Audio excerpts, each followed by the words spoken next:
do the introduction and stuff, right? I forgot to. You're talking I, to me? it's all right. We'll be, like I was talking to Hiram, like, Yeah, I all remember. right, and then we'll be like, all right, what's going on, ladies and gentlemen? This is Sean. This is Hiram for Four Geeks Like You. And today we have a guest on the show, Ship Award. How you doing, Ship Award? Blah blah blah. Let's talk Yeah. about niggas. All right. Here we go. What's going on, ladies and gentlemen? This is Sean. This is Hiram. For This Four is Ship Geeks. of War. Holy shit. But what happened?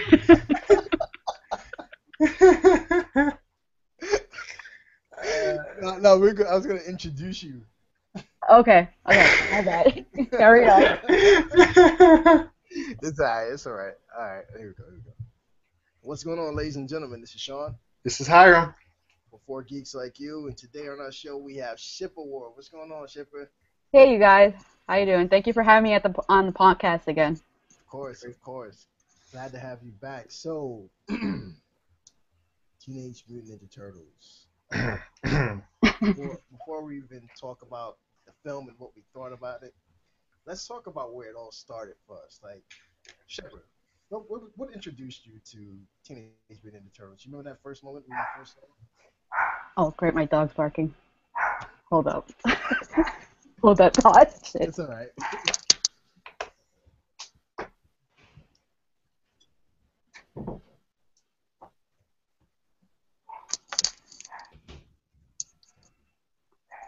Okay. Hello? Yes. Can you still hear him? Somewhat. Somewhat. Crap. I don't know what he's barking at. Okay, I'm so It's sorry. okay. It's all right. All right. For me, it started in the 90s with the 90s cartoon. I remember when it first came on television. It was probably reruns that I saw it as, but I remember just becoming really obsessed with it for some reason. I think it was mainly because of nostalgic reasons, because it took place in New York. I was from New York, and at the time I just moved down to Florida, so it's kind of one of those things of like I have that connection with it, and it's a cartoon, and I'm a little girl, and I like watching cartoons, and I just got really into the series. And I remember me and my brother just being completely obsessed with it. Like, I remember we used to collect the collector cards, like the trading cards. Yeah. My brother used to collect all the toys. I mean, we got really obsessed with the series. Like, we would not miss an episode when it would air or anything. I think I've seen every episode from the 90s cartoon. Wow. Mm. Wow.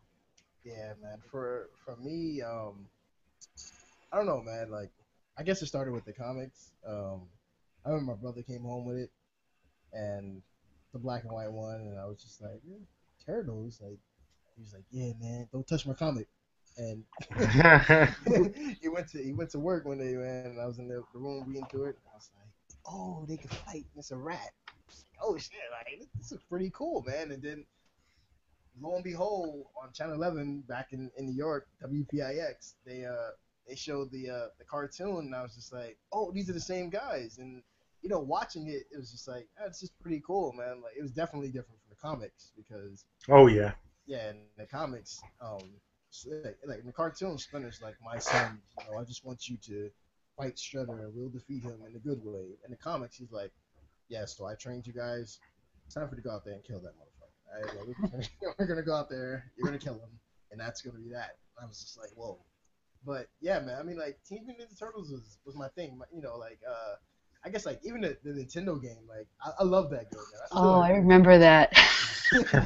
I love that game, man. I still have that game. Like, I was really obsessed. I even have a picture here, like of my mother. She threw me like a Ninja Turtles party for my class and everything in first grade. Like, I was really obsessed, man. Like, I used to sit in front of the TV, trying to do sweeps in my legs, breaking stuff in here. But I was just like, yeah, like, Ninja Turtles. So Hiram. Me, I was definitely a fan of the cartoon from the 90s, and I was the kid that had like the Ninja Turtles lunchbox, Ninja Turtles light up sneakers. I remember having this toy. It was Michelangelo, and it had like a little strip where you would insert it into his shell, and then you pull it back out, and he'll speak. Like he would dial, like there was dialogue. Mm-hmm. And it was just, I love that toy. Like, I remember just taking it out. I think I would sleep with it. I'd wake up in the morning still holding on. Like, I was just, I was one of those kids that just fed into the big hype of Ninja Turtles when I was a kid. I didn't read the original comic until a little bit later when my brother introduced it to me, and then I started to like that particular area afterward. But I was originally the cartoon brought me on. I remember playing the game for Sega on Genesis. I forgot what it was called. Is it Tournament Hyperstone Fighters? Heist. No, there was one Oh, called Tournament Fighters. I didn't like the game, but I remember playing it just because it was Ninja Turtles. I was one of those kids. Just whatever was Ninja Turtles, I was going to buy it, or I was going to play it, or I was going to use it, or whatever. And yeah, I was one of those diehard guys. I was one of those. all right, like guys, man, like who was your favorite turtle? And tell me why. Anybody? Mine personally is Donatello. Oh man. I don't know why. I've always liked Donatello, maybe because he was like always the smart one. I don't know. I just kind of related to him because I was like very nerdy as a kid, and I was like I could relate to that little like aspect of him. So he's always been my favorite personally. Yeah. I don't know, man. I've always been a Mikey fan, man. Like always Michael. Like ever since I was a kid, man. I don't know. Probably because I was like all here trying to have fun, always cracking jokes and everything in class, and like, I can relate to him, man. Relate to him, man. I don't know. I'm kind of like Michelangelo. I think would suit better with my personality. So I always had a fondness for Michelangelo because I like to joke around and whatever. But I was always big on Leonardo. I always like Leonardo, just cause it's not. I don't know. It's just the same thing with X-Men, and for some reason I really like Cyclops during like the X-Men animated series run, and I always like Leonardo for Ninja Turtles just because he's like the leader that does what he has to do, even though it's not necessarily gonna make him, make the other guys really happy with him. He Yeah. just does you do what you got to do, and I always kind of enjoyed that ability. I always thought that's really cool that he can do that because I don't think I'd be able to do that. Make the decision that wouldn't be the favorite decision to be made, but it has to be made anyway. So I always kind of like idolize that kind of heroic personality trait about him. I don't know, man. I never really had. I never was really a big fan of Leonardo or Donatello. I was sort of like a little bit towards Raph, especially like growing up a little bit, like as I got older. I was like, all of us were pretty sure rebellious in our youth, but like, yeah, it was always Michelangelo, Dude, man. I loved Shredder. That's more nothing more rebellious than that. Shredder was dope, man. What Shredder are you talking about, man? I mean, in the comic he was dope. In the video games he was pretty. He kicked your behind in every video game. In the cartoon, he was more goofy, but I just liked having Shredder around. Like I just know I was a fan of Shredder. Like I was a fan of the bad guys. I was just like the bad guys. Period. I thought Shredder in the cartoon was a lot more fearful than the one from the '90s He movie. was a bumbling idiot. That's what he was in the cartoon. In a way, yeah. Yeah, I still like he was him. like, oh, Krang, I'm sorry, let me do this and I'll get away with it. Like, ew, I couldn't stand Shredder, man. Like, I remember Crane was a badass though. Crane was always my favorite villain.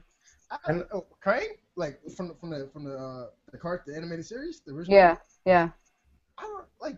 I always looked at them as sort of just being there. Like Krang used to get on my nerves, man. It was but Krang wouldn't quit though.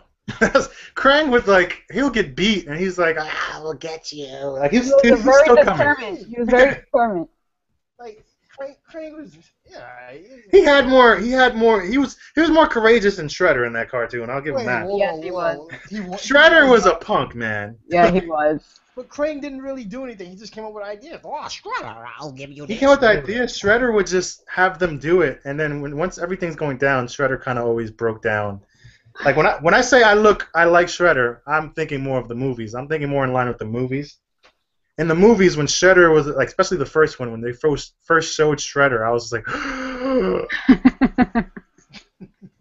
because you were just like in awe, like you felt that intensity level just go up when he made his appearance, and it's like, oh crap, it's about to go down.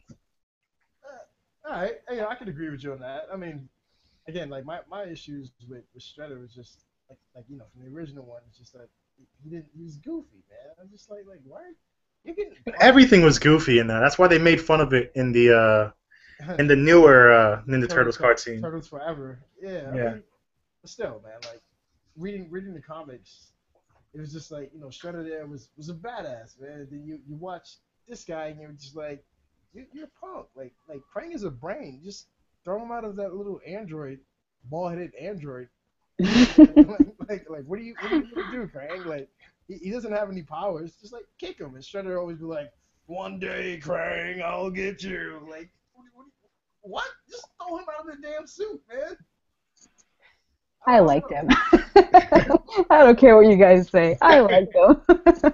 I mean, I just like the fun of it. That's what made that cartoon so good. It was fun. It Exactly. was It a was a very lot of fun. fun.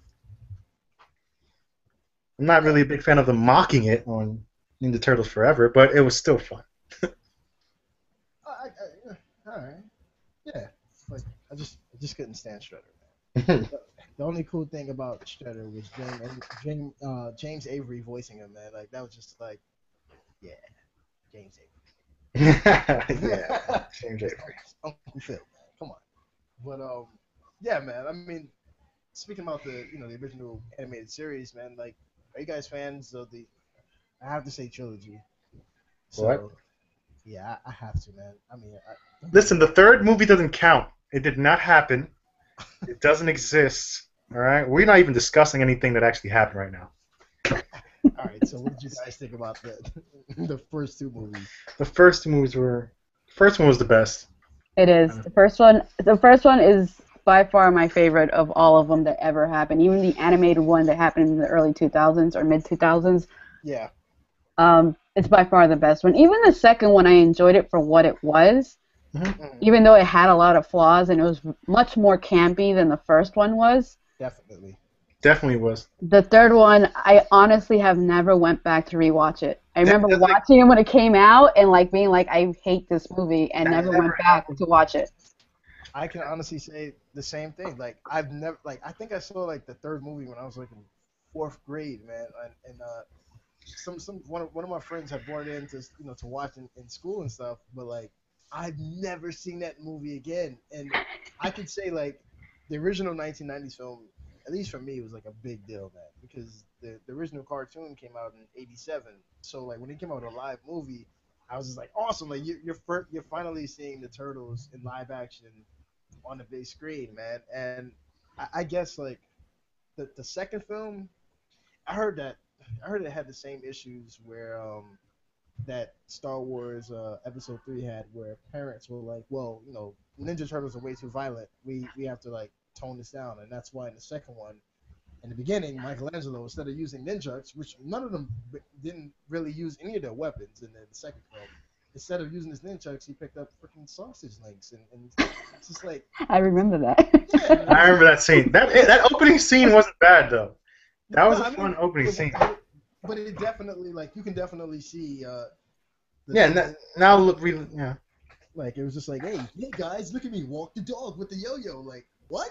Like use your nunchucks, man. Like what? Yeah, it was much more campier than the first one. Like you can tell they just went completely camp with it. And then the Mm-hmm. third one was just like, let's just camp it out even more, like more so than the second film, you I know? don't. I don't know what is this third film you speak of. Well, it never happened. All I remember was some guy. All I remember was like they touched like some kind of like lamp thing to travel back Hmm. past, and they were like in feudal Japan. And I Mm, remember somehow April mm. sucked back in time with them, and there was some English guy that was there who was the main antagonist. Like it's that broken in my mind. Like my mind is like, Sean, we will not. I repeat, you will not think about this film ever again. We're not gonna fix the pieces back together. Like, fuck, nah, it's gone. You remember more than I do, so congratulations.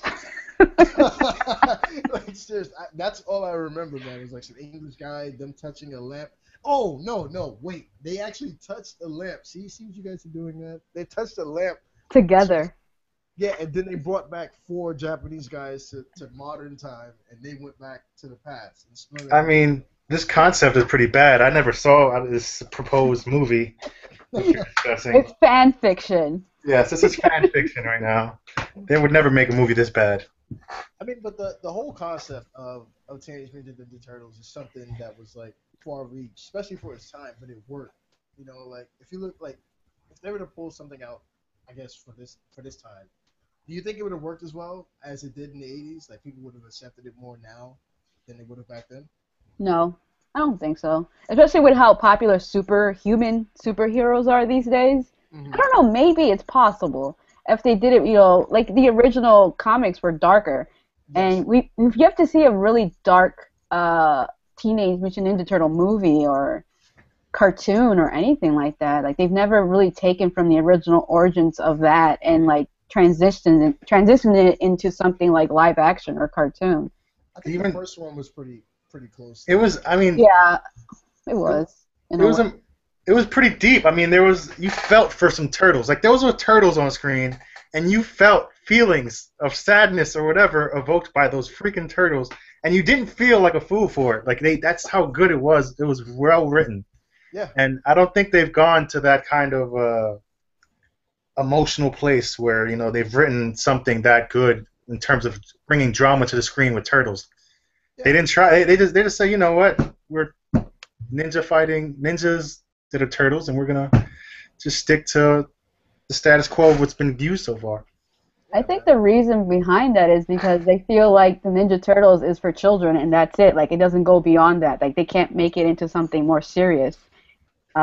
Like they've done with comic book movies, where at the beginning they were very like campy in a way, and they Hmm. never really took themselves very seriously in a sense. And now you see the movies how they are now, and they're like something adults can enjoy as well. And I feel like they haven't done that with Teenage Mutant Ninja Turtle in a while. Yeah, I mean, even like going back to the first film, like I remember as a kid watching that. I guess like one of the main darker scenes of that film is when Raphael's on the roof and he's fighting all the turtles, Yeah, and it's like when you're watching that, even as a kid, I was like, oh, all right, like, he's kicking butt, and then they threw him through the glass, and it was like first thing that came to my mind was like, oh man, he's cut up, like that's it, right, mom? Like he's done, like that's KO. that's he. That is still to this day holds up to me as one of the most dramatic comic book movie scenes.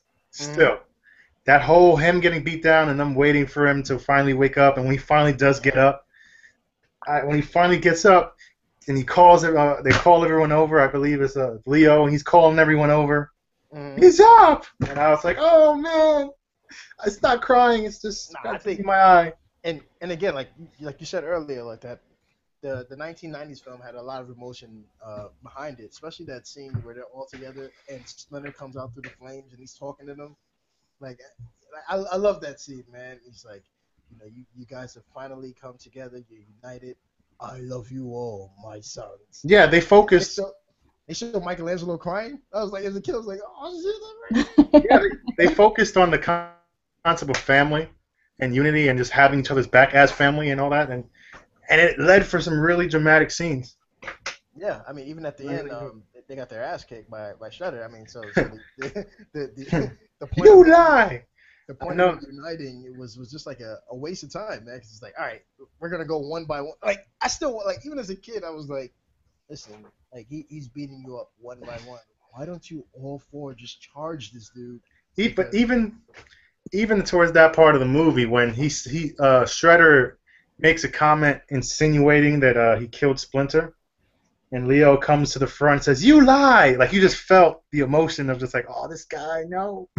Like you just felt it. It was good, and it would sound if you told anyone previously like we're gonna do a movie with turtles that are ninjas, and you're gonna feel for these characters, you mm, probably would have been called crazy, but they made it work. Yeah, they really did. yeah, man. Even like I don't know, man. Even the look of the turtles back then with Jim Henson's work, it looked awesome. Like it didn't look like even for the '90s, it didn't look out of place. It looked like you're actually watching your cartoon turtles live action. Like I was never watching it, even as a kid in that mindset. I was never like, oh, this looks bogus. Like it's like watching Godzilla, like when you're a kid. And you're like, Yeah. oh, Godzilla is this, and then like somebody's like, yeah, it's a guy in a suit, right? And you're like, my childhood is ruined. Like, forget this, man. Like seriously, man. I didn't know. Listen, you can laugh. I didn't know Godzilla was a guy in a suit until I saw I think it was the first or the second Pee-wee Herman movie where he was riding on the set with the bike and like Godzilla was there. I remember that scene. I did not watching that. I was like, wait, Godzilla's not real? Like, Childhood ruined. I remember like my brother laughing like, nah, man, it's a guy in a suit, and I was like, forget this, man, like out of here. That's the thing. Practical effects sometimes works better than CGI or anything else. Because I've rewatched the original two movies probably a month ago, and while watching it, I wasn't distracted over the fact they were these Muppets or men in suits. Like, that did not bother me. I would watch the movie, and I was still entertained by it. It didn't take me out of the film at any point. And I feel like sometimes CGI, if done incorrectly, can really take you out of a movie. Interesting. We were just having this. I know how. But yeah, like I said, man. I don't know. We'll definitely come back to that. But let's talk about the movie, guys. That 2014 Teenage Mutant Ninja Turtles film. Now, here before we even touch on the good and the bad, let's talk about the looks. Like, what did you guys initially think about the look of the Turtles? I thought they were terrible. Really? I really did not like them. And it's not... I feel like they tried too hard with the look. Like, they had so many things on top of them. Like, they had sunglasses on their heads or on them. I'm like, why are you carrying sunglasses? Yeah, I thought the sunglasses was much. Like, I did think Raphael's sunglasses? Yeah, Raphael's stupid little sunglasses. Like, why do you have that on the top of your head? That can probably not even fit on your eyes at any point. But he still has them throughout the whole movie. They never fall off. He never uses them. Even Michelangelo had a pair of sunglasses like hanging from his neck, and I'm like, why do you have that there? And they had like a lot of like, oh, he has a jacket tied around his waist. Why do you have that there? You can never put that jacket on, but he had that there. I guess they don't want the turtles to be naked. No. But the thing is, he had a jacket, but yet he had sweatpants on too. So he had the jacket, but yet you have sweatpants on as well. So why do you need the jacket wrapped around your waist as well? Like, they had a lot of like extras on their body, and just their overall appearance, facial wise and body wise, was just too much. Like, it could have been toned down a little bit. Like, they just, especially for Donatello. Like, how do you? Oh my God, yes. How you have glasses and then you have goggles on top of it? Like, it's like, come on. And then he has the thing on his back. And they had a thing on his back, and then there's like a point where he's like sliding down on his shell. Yeah. I'm like, how is he doing that? Like, that thing on his back should be completely destroyed at this point. I agree. I mean, personally, I never had an issue with their looks. Like, I know, like, when they first showed the actual full trailer, and they showed Michelangelo take off his mask, and people were like, whoa, that's Shrek. I was just like, it was Shrek. It did. That look was. a lot like, I mean, it looked a lot like Shrek. When they put the little ears on the side, it looked like them. But like, I still never had an issue. I was just like, they're going for a realistic tone. I can get through this. Even like seeing the Turtles, because I try to stay away from as many trailers and clips as I could. Watching the Turtles on screen, I just felt like, wow, like, they look cool, man. Sure, they did have a lot of stuff, and I'm like, why did Leonardo have that freaking bamboo vest on his chest? It was just like, why is that there? Like, everything else, like, Raphael had like freaking knee pads, like he was playing football or something. Like, certain things could have definitely been toned down. We understand that. I guess they were trying to say like, hey, they're all different. Like, we get it, they're all different. We can see that through their personalities and their color of their mask. Exactly, but trying to express it through their clothes and adding this, like. Where did they find that stuff? That's the next question. I guess like the Turtles were thieves, man. Dude, I could get into that. Like the stuff they had in their little lair. I would have loved to know where they got half of that stuff. I'm assuming they steal stuff. I'm assuming they stole stuff. Dude, they have to sit. Like, when I was a kid, and Splinter would be like, "Oh, we have pizza or something," I'd be like, but you guys have no money, so how the hell did you get? I mean, in the original movie, they did buy stuff with money. They have no jobs. How? They still have been robbing people. I'm pretty sure they took money from the bad guys. It's not robbing if you save the day. They're robbing people. It's not robbing if you. They could be scavengers who like grab things and they refurnish it and then sell it on, I don't know. they pawn their stuff. Yeah, they pawn their stuff I and mean, that's how they make money. because Splinter was standing behind like in front of like a bunch of boom boxes. It was like a good, like every row had like 10 boom boxes going across. It looked cool, but I was in the back of my mind, I was just like, I wouldn't how did you get that? Like, I wouldn't put it past Michelangelo in this movie to steal stuff. I definitely wouldn't. all of them, like they took the place of the original foot soldiers in the 1990 film that were like robbing trucks and everything. Like those are the turtles now. They're like, yeah, what? This truck is sitting here. Oh, let's just take it real quick because we're ninjas. I mean, they are teenagers. They probably think, hey, we just saved the day, and so we're gonna take this TV. like, Well, see, for me, I think like the boom boxes is more realistic because who uses boom boxes anymore? So they can be kind of like thrown away boom boxes that they refurnished, like Donatello refurnished, and they can now use them. But the thing that got me was all the weapons they had on that wall. Like, how the hell did you find those weapons? Where did you go to get all those swords and? I mean, and no, Hiram, this is what we. I mean, I know it is crazy. I'm also on your side. I'm just saying. I remember reading an article saying that a list of the things that they find in the MTA Lost and Found, and they even had like a fake leg. Like they had everything. Like, so I'm guessing that's what they're going for. Just saying, the big city of New York. There's everything all over the place. But I think they could have swords and size and nunchucks and bows. Like, I mean, there's abandoned houses all over the place. I don't know. I can't explain this. I didn't write this movie. They got it from eBay. Oh man. So all right. Now that we're done with the overall look of the turtles, let's let me calm down a bit. All right, I'm good. Let's talk about April O'Neil, aka Megan Fox. Overall, guys, Shipper. First of all, let me start with you with this. I'm gonna be honest. I didn't think she was as bad as I thought she would be. Yeah. No. Let her finish. Let me finish. I thought she was gonna be horrendous, and she was pretty bad. But there was so many other bad things going on in the movie that all the bad that she did was kind of like drowned out by that stuff. But regardless, Megan Fox as April O'Neil was by far one of the worst casting choices they could have possibly have done. Like they should have cast an up and coming newcomer that nobody knew who she was, and placed her there, and it would have made no difference whatsoever. I Okay. have to agree with you on that because I definitely did not like it. Like as soon as she came on the screen, I was just like, "Why are you here? Like you're not April. Like stop." Like it's scenes in here where she's yelling for Raphael, and she's like, "Raphael!" And I was just like, after a certain point, that's all she did. Shia LaBeouf. It's like Shia LaBeouf in Transformers, like Bumblebee, Raphael. Like stop it. Like I couldn't stand her, man. Like. Even like not even like just those regular scenes. There's one particular scene where I was just like, you have to. No, actually, there's two.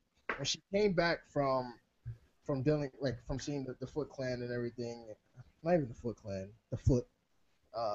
And she comes back to her roommate and she's like, I just saw the Foot, and this happened, and now I know there's no more froth and all. I was just like, Oh yeah. I was like, there's no way. Like somebody could have said, "All right, that's it, that's a go." Like we're going with that footage. Cut. That was like the first take.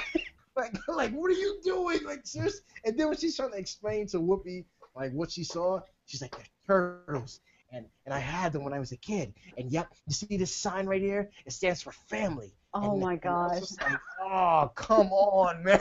Like, I thought Megan Fox was extremely bland, extremely boring. She had no charisma at all in any of her scenes. Just no person, nothing at all. Just her. Oh God! Like I just don't.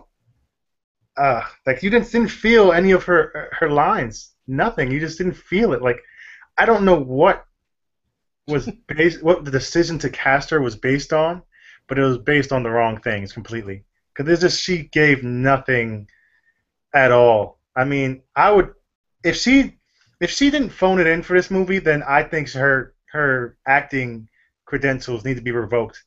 I mean, that's how bad she did in this movie to me. Yeah, I agree. I like Judith Hogue from the 1990s film. Like I looked at her, I was like, I can believe you as April. Like her acting wasn't bad, but when you see like Megan Fox, like I said beforehand, like in previous podcasts, I was like, I never had an issue with Megan Fox acting. Like sure, I figured that Michael Bay threw her in just to be like some sort of eye candy in the Transformers films, but I've never seen her outside of the Transformers film. So I was never like, Megan Fox. So when she was cast as April, of course I was like, damn, you guys couldn't get anything better, but I'm pretty sure she'll bring it in. And then when you saw it, it's just like, no. She was interviewed the other day, and she said for her to get this role, she had to go to a meeting with the casting directors, everybody, and for 5 hours she had to prove to them why she was so good for this role. I'm like, for 5 hours. Yeah, sure, I believe that. Sure. Exactly, right? Sure thing. Okay.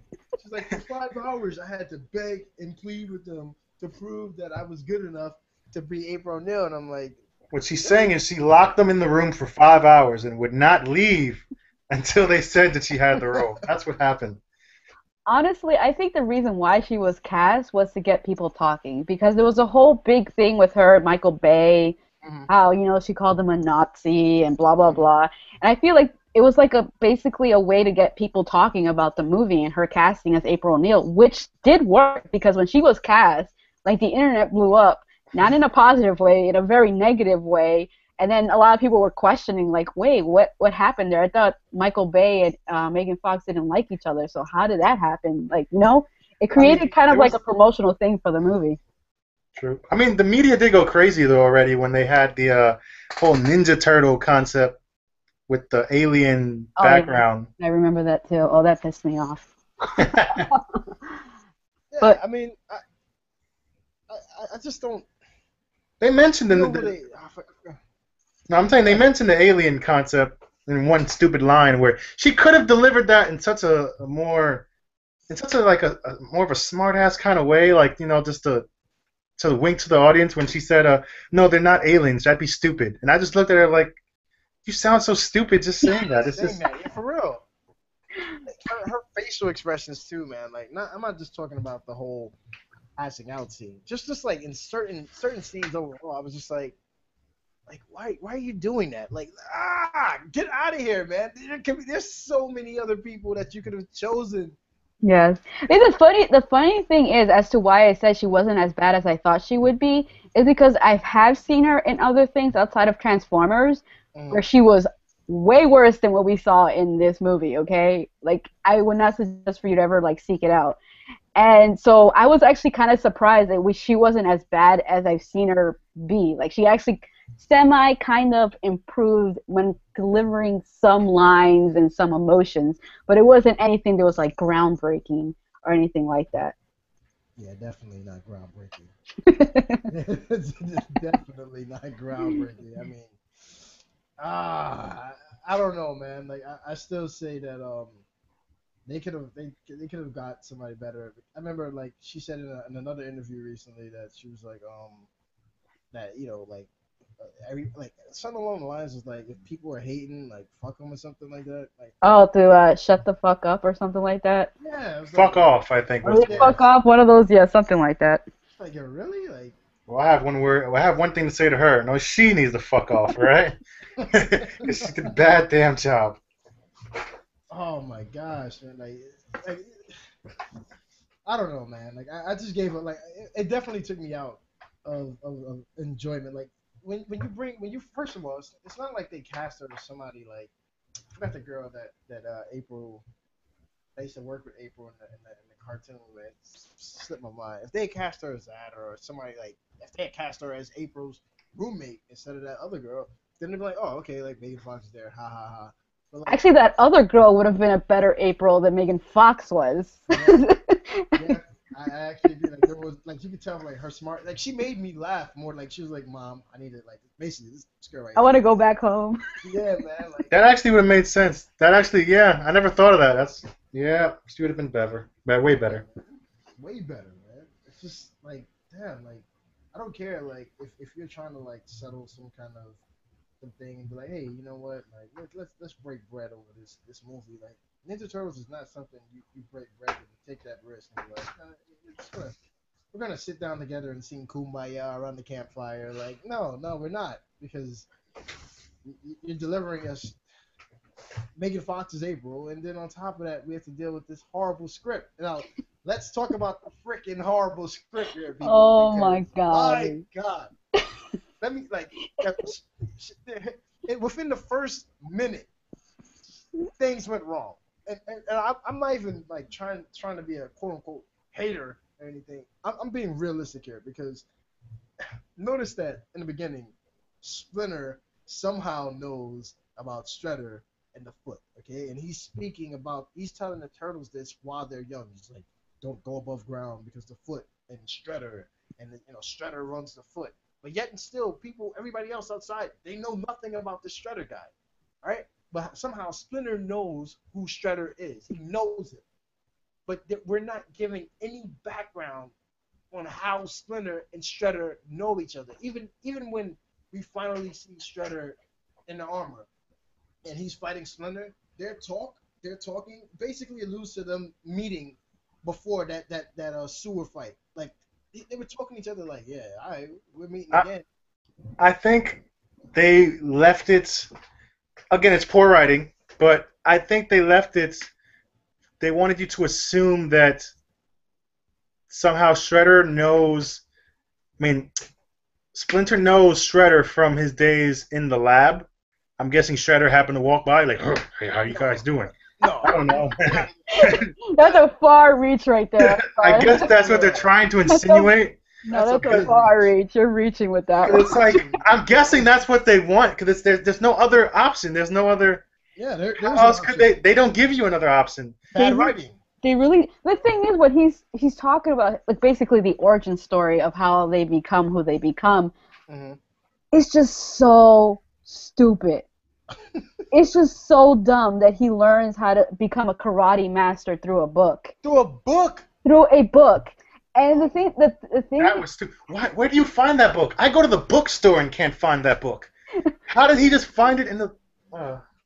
that book does not exist. Even if it was a regular book, the book was like as big as I don't even like a magazine. Like I don't know.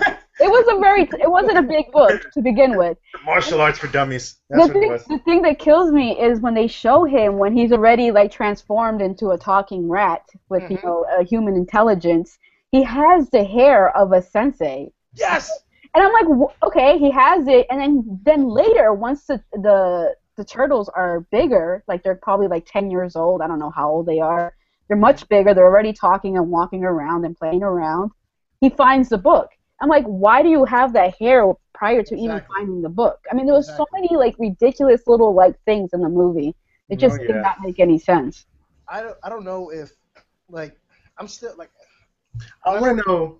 when I first heard about the reboot, I initially said that since it's going to be a reboot, they can do the IDW route where in the comic books the turtles and Splinter, like basically Splinter was a human, the turtles were his sons in another lifetime in Japan, and Shredder basically killed all of them, and they were reincarnated into these turtles, and Splinter is obviously the rat, and then in the mutagen basically tapped into that other side, that past life, and made Splinter remember. I thought that they were going that route initially, but then it's like April is feeding them pizza, so you're like, well, April is the one who introduced them to pizza, so now they love pizza. Then you're like Splinter, and then you're like, hey, you know what? Hey, Michelangelo, it's Michelangelo, and like, why? Like, it was just like no, and then like, I'm gonna exclude that scene. Let me get back to the scene where she's digging through the paperwork, and she's like, oh, they're part of the Renaissance project, and then she had the audacity. Oh my God, like. Oh no! Like, how did you get the paperwork anyway if the whole lab was burning? Exactly. It's just like, Can we think about the lab burning thing? How idiotic was her father to trap himself in there to begin with? Oh my! I thought she's a horrible daughter for grabbing the turtles and the rat and not trying to grab her dad. And the father was terrible too to have his daughter there while he was doing it. Like, did she just pop up and say, "Hey, I'm gonna visit you, Dad," at this moment in time? Was he babysitting her? Like, That's exactly what I said. Like I was like, did she just like pop up one day and was like, oh, Dad, and then like forget my dad. Let me get my pet turtles in the rack. And then it's yeah, like when Eric Sachs is oh god, I got a lot to say about that dude. But Eric Sachs is like this he's like, listen, I shot your father, I killed him, and at what basically point? exactly he's like, I killed him as soon as he walked in on me, right? Then Splinter is like, after your father walked in on Eric Sachs, he set the place on fire. So we're being told two different fucking stories, and it's like, what happened? Did he? Because he definitely wasn't shot when he was setting the place on fire. And Eric Sachs is like, I shot him, I killed him, I saw him, he died. Like, and still you know what I just thought about? Oh god, What? no, well, it can't be that. I'm sorry. Oh my God! You know what I was about I to? think I know what you're saying. Say it. That Shredder is her father Shredder is her father. because he has the burnt face, and they're not showing his face. Oh, come on, don't even say that. But then again, it's a possibility because the Japanese connection is like almost completely like gone when it comes to Splinter. Like he doesn't have one whatsoever. And I wouldn't doubt that they would cut it with Shredder as well. Might as well. But then again, why would he be speaking Yeah, he was Japanese? Yeah, that's why I said like, nah. That makes sense because then it does make sense because when Sax was let know when April let Sax know that the turtles were alive, and he went to tell Shredder, and he said the turtles we were experimenting with. He said the turtles we were experimenting with, they're alive.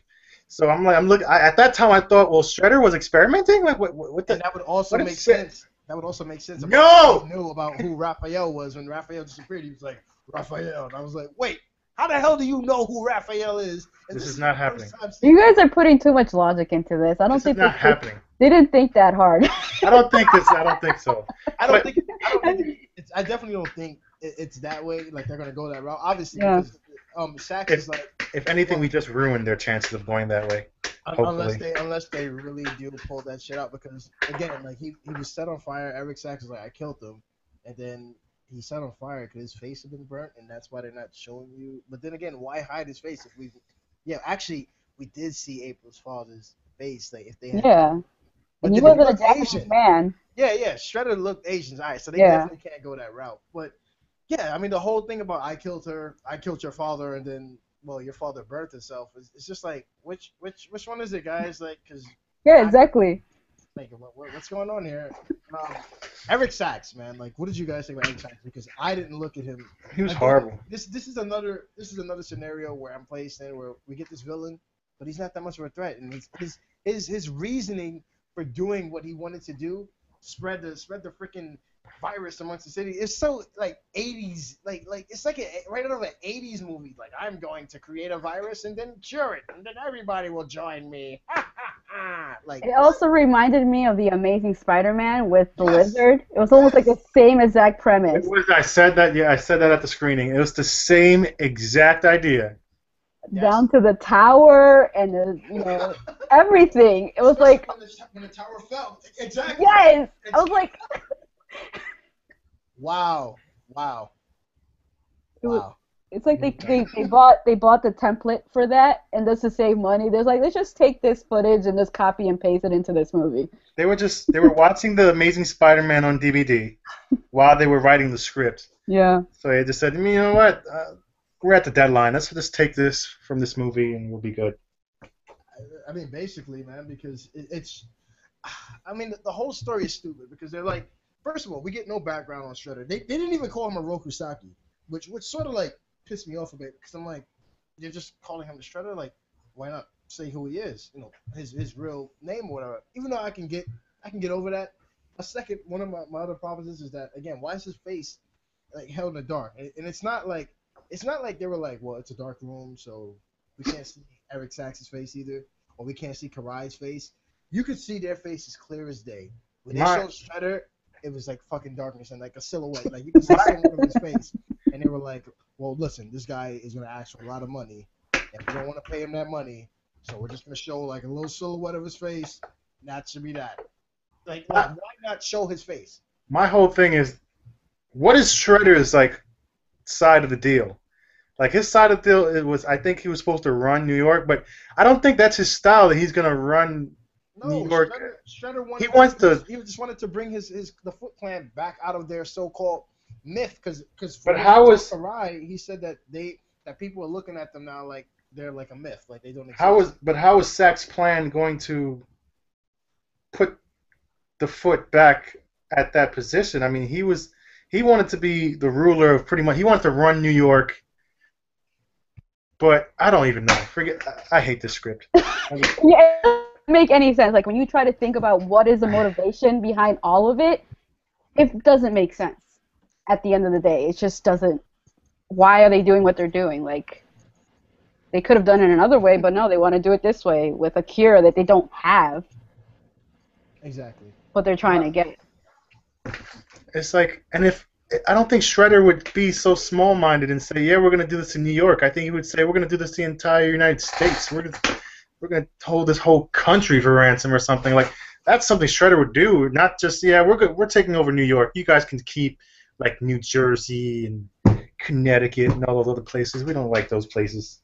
well, another one of my issues is that the Foot are called the Foot because they like to step over people. Like that's why they're called the Foot. Yes, that was so Like dumb. That giggle, I had to laugh. it didn't like when Splinter is saying it. It's like he wants the audience to take it in serious. Like, oh snap, that's why they call them. And I was just like, are you fucking kidding me? Like what happened to the whole Foot Clan? You know, being in Japan and their deep roots with security. This Foot Clan was horrible. The whole They weren't Japan even on thing. screen. Yeah, the whole Japan thing was like glazed over. Oh, I grew up in Japan. I was born in Japan. I grew up there, and that's it. That was like as much as like the reference to Japan they ever we had in this movie. And this Foot Clan couldn't even fight. They just had guns.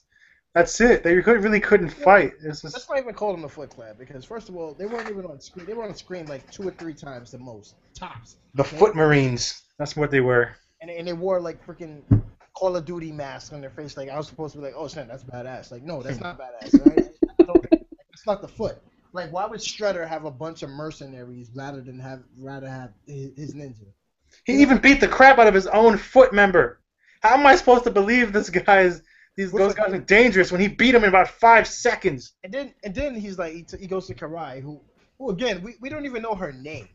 He's just We're like, just assuming. yeah, it's Karai, and he's like, yeah, your foot, the reason why you guys can't basically rob things and get away with them is because you're weak. Like, so who's training them? Like Eric You Sachs. obviously aren't. Exactly. Like, and then there's another scene where they actually show Eric Shredder is living on Eric Sachs' compound, okay?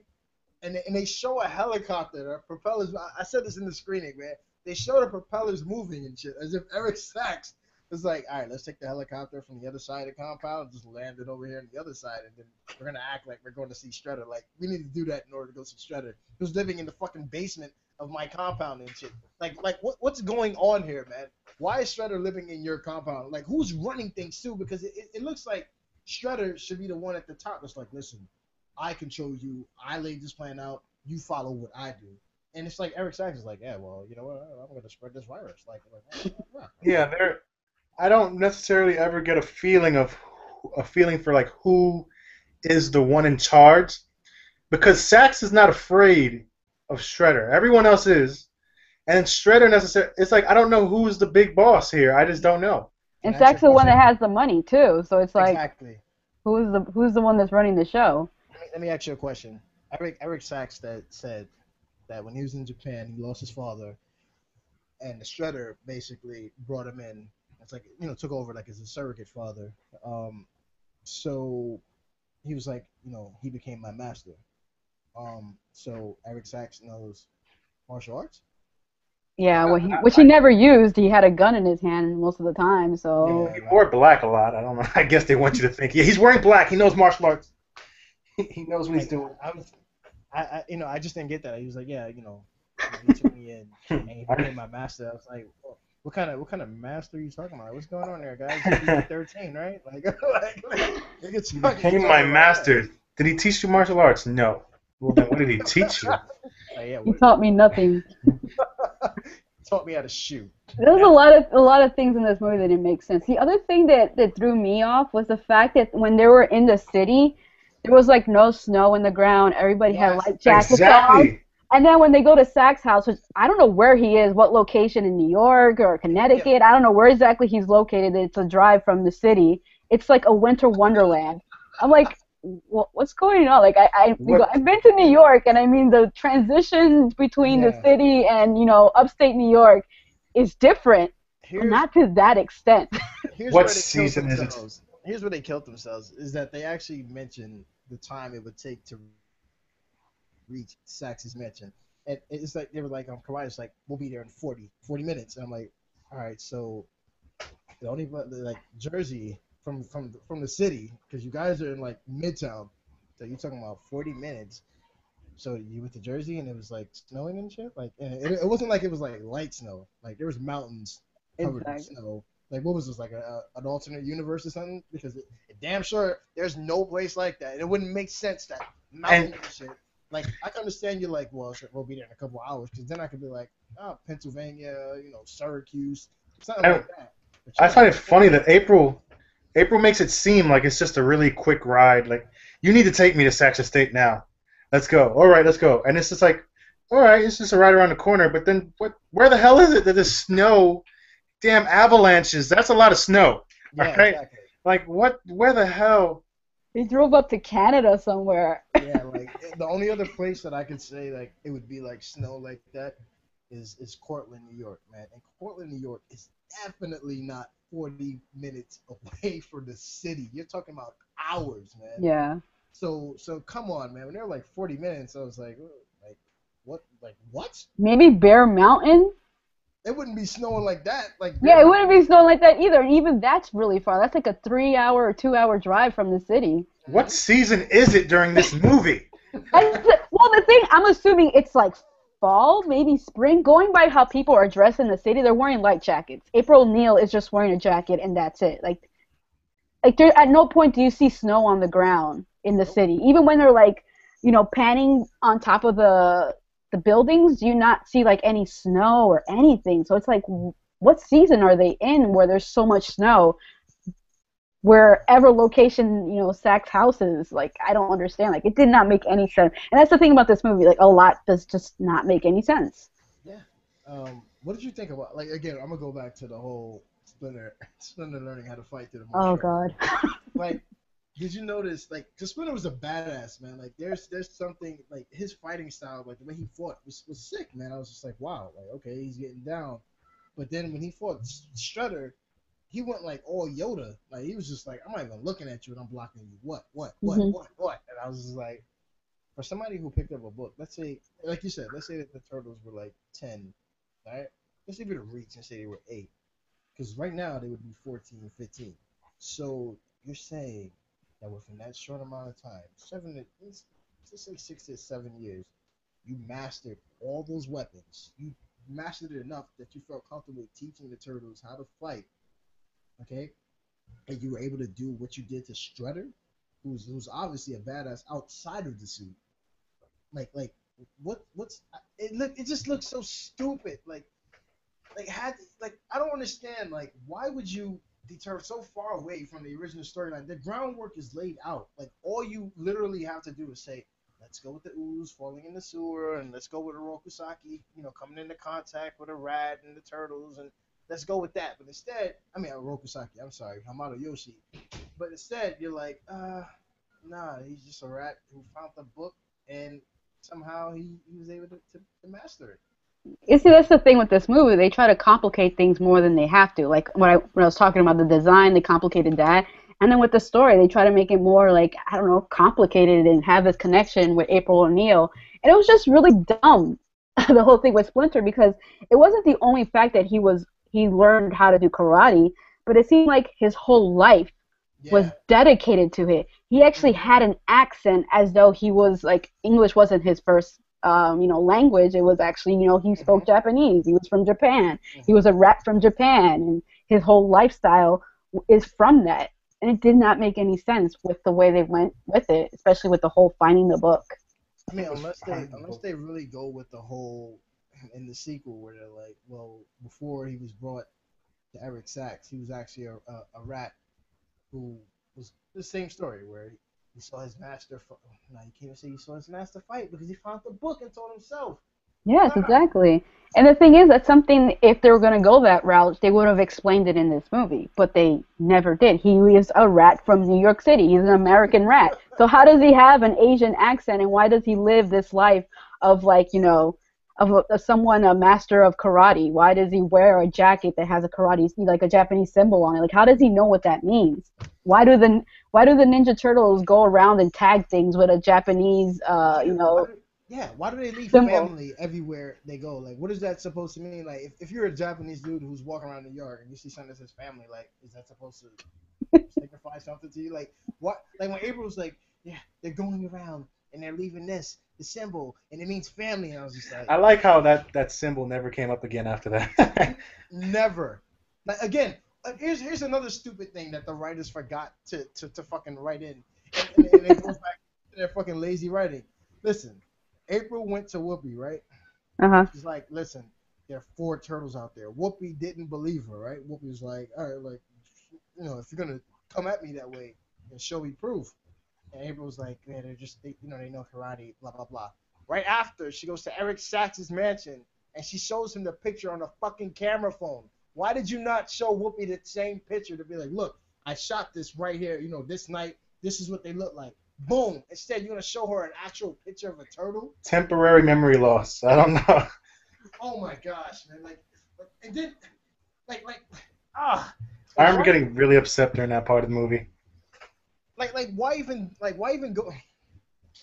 Man, It, listen. it really feels like they expected people really not to think while watching this movie. They're like, oh, we're just gonna make this movie for children. Children are not gonna really think into this stuff. Exactly So what I'm saying. even though this movie, the comic book and the cartoon and the original cartoon and the movies came out in an era where a lot of adults grew up with it. People in their 20s or 30s. I would even go as far in the 40s. Are aware of these things. So they never thought of making this movie as something that would gear to adults. It's like, no, let's dumb this down and make this for children. Children will enjoy it because of the humor and just the fun fighting and, the visual effects, and they won't, think too much into the story and how stupid this dialogue sounds and how this plot device makes no sense whatsoever when it comes to the story. Like, that's how it feels like. They just made it for a movie for children. Did you even feel like Will Arnett's character needed to be there? No. I mean, I think he was just put in there just. I think they saw how bland. I want to believe that how bland April was, and they said we're gonna try to throw in a crutch for her. And the thing is, I mean, he made do with what little he had. Like, come on, his script was probably the easiest script of all the films he's done to really memorize. Like, he didn't have to do anything. There was probably most of that stuff was probably improv. He wasn't given much at all. Uh-huh. So, I mean, when you give nothing, you can't expect much. So I didn't expect much from him, but I mean, he wasn't given anything to really do. He wasn't much it wasn't a very meaty role for him to play. I thought that he was actually going to be like his cartoon counterpart because Vern in the '87 cartoon was a dick. Like he was so April, oh, April, hurry up and do this, and we got a story to watch and all this stuff, man. Like But he I was like in love with her. That's all. That's basically what it like was. this Vern was like, yeah, oh, where you want me to meet you here? All right, I'll play your little game and stuff. Like I mean, Will Arnett is Will Arnett. He is funny, but it's just that like he just wasn't funny here. He felt out of place. Yeah, man. I felt like I felt like he shouldn't have been there, man. Like there was no need for Will Arnett to be in the film. Like just if you're gonna bring somebody's credibility down, then just let it be Megan Fox because Will Arnett just really didn't need to be here. There is there's another thing too. We spoke about Karai earlier. We never got any real, like I said before, we didn't really get any character development a lot from Shredder, but also Karai. Like, who is she? She got her behind whooped every scene. Every time, man. Like freaking, I guess it was Raphael who just elbowed her into the fucking into the wall in the subway, and I was He just like, sh- yeah, he you're not shell getting back shocked her up. really. He hit her with with his shell. She hit the ground and was done. She hit the ground. She hit the wall. Well, she hit the Yeah. wall. After she hit the wall, she hit the ground and it was over. There's another scene I think where they just literally just like slapped her around and just threw her. She was not a threat in any Nah, kind of there way. was no the other scene is when she was in the freaking the Hummer, and freaking Raphael just basically threw his shell, like threw himself into the Hummer, and that was it. Like I don't even know if she survived. To be Does it like it really matter? That's the thing. Like the human element in this movie was so pointless. Like they had way too many human characters. yeah. Like that time that could have been spent on the turtles rather than spending on look. This is one human person talking here. Throwing out dialogue just for the sake of it. Like why are you What, there? what was the point of casting Whoopi in that role, by the way? I don't know, like To have a Bernadette. name? Like Just look, like, we have Whoopi oh, Goldberg here. she was like what? How? I mean, she had the shortest shooting like schedule ever. That was probably a day shot. Yeah, Like not even. She probably like shot something in the morning after went back to the breakfast, view. and like she still had time to make it to lunch. Like she was done. Yeah, pretty much. Yeah, I mean, yeah, her role wasn't big, and I mean, obviously, April's boss in the original cartoon was a guy, so I guess they were just like, yeah, there's still Whoopi in here. And Whoopi said that she's a big fan of the Turtles anyway, so I guess they were like, oh, Whoopi Goldberg wants to be a part of Not it. these turtles. But yeah, man, like I definitely felt that even little kids, because if we're talking about this is even for kids, then kids watch the Nickelodeon Ninja Turtle show. They would definitely spot out Karai and be like, oh, like the pink hair and the pink and black hair, that's Karai. But then again, like it's never really dwelt upon like this is really Karai and her tie to Shredder. Like Shredder's not like you're my daughter or my adopted daughter. He not say my adopted daughter, but he's not like treating her like he's his daughter or that they're really like tight. He's just like, we're in a dark basement. Your people suck. Get out of here. Like that was it. And the next thing you know, she's getting smashed into a tree by Raphael Shell, and it's just like, what? Like they were just like you said, there were way too many human characters in there, and not everybody was given enough time to really shine. Um, Yeah. speaking about not enough time to shine. I'm going back to Eric Sachs because Hmm. he got hit It's a in the funny head name. with a freaking with a microscope, and at the end of the movie, we got no closure on whether he got back up, whether he got locked up. It's like, yeah, he's on the floor in the building, so I guess in the sequel he'll be back. I don't know. I really hope there's no sequel. I hope this movie bombs in the box office. Well, William Fisher said by contract, like before he even started like really shooting, he was like, "Oh, I'm gonna be back for 3 films." So it's like, what? Like when he said that, Hey, 3 films, we've that's when he heard was calling himself, huh? we've heard trilogies get canceled before. Yes, exactly. So I'm not holding. If this thing bombs, I don't think they're gonna continue on. You don't think so? No. I mean, if it bombs at the box office and the studio doesn't make any money, they're not gonna make more movies, even though if the actors are signed on for for 2 other movies. They just cancel the contract. Yeah, they just cancel the contract. The studio has that power. I think it'll be like number 2. Definitely not gonna be no. If this beats Guardians, I swear, man. No, Like, it will. The projections is that it's gonna come in second place this weekend. yeah, it should definitely be second place because it really doesn't have anything running against it. And, and So and the word of mouth is gonna be absolutely terrible, I think. I mean, it has a 17% on Rotten Tomatoes. It's the lowest rated Ninja Turtle movie ever. Good.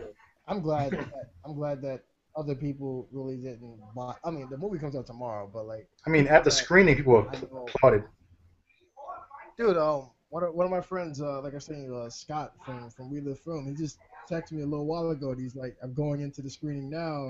He asked me, he goes, "Oh, how is it?" And I'm like, "Yeah, Scott, yeah, don't go, dude. Like just don't do it, man." He's already like, "Yeah, Sean, I didn't even get in, but I had that feeling like I just might like, yo, damn, dude, like, come on, man, like, I'm telling you, don't go, like, back out of it. I know Scott is gonna want to review it. Yes. Yeah, I He know he he's commented he commented on my status where I was like The more I think about the Ninja Turtle movie, the more I hate it. He's like sarcasm. I think I'm gonna love it now, or something like.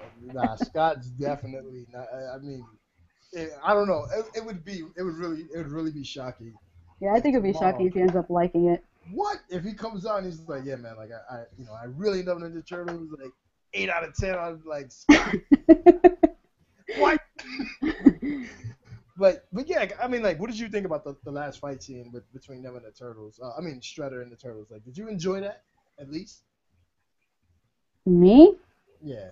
Honestly, I think I got to a point with the movie that I just like folded my arms and I just tapped out and I was like, I don't care anymore. I honestly felt that way at a certain point.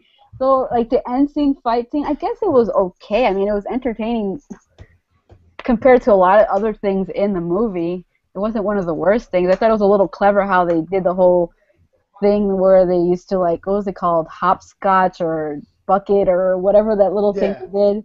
I thought that was kind of cute, but Buck Buck. Buck Buck, there you go. I thought that was kind of cute how they did that to get back at Shredder, but I don't know. Like Shredder, like he just really like they didn't really have a chance with him. Like he was just busting them up every time they stood up. I mean, cool. Like people could be like, oh well, the Turtles they didn't back down, but like Shredder was just like he was just putting them in their place. Like he kicked all four of them off the roof. Like, Yeah, like as soon as they charged at him, I was like what? and he was in a robot suit too. I thought at that point that he was Super Shredder. I mean, I thought they just jumped into Super Shredder, but but he wasn't even Super Shredder because at the end when he falls on the ground, he picks up the ooze. Uh-huh. So I'm like, oh, now he's gonna become Super Shredder, right? Oh So my god. what he's gonna be a transformer like height wise and everything by the second if they do a second movie like he's gonna be I thought he was ridiculous the way he looked then he's gonna be like ridiculous when it comes to the second film. She's gonna be a transformer. He's gonna become Megatron. That's what happens. Yeah, he's gonna become Megatron. He's gonna be I don't know Pacific Rim. He's gonna be one of those like robots. Like I don't know.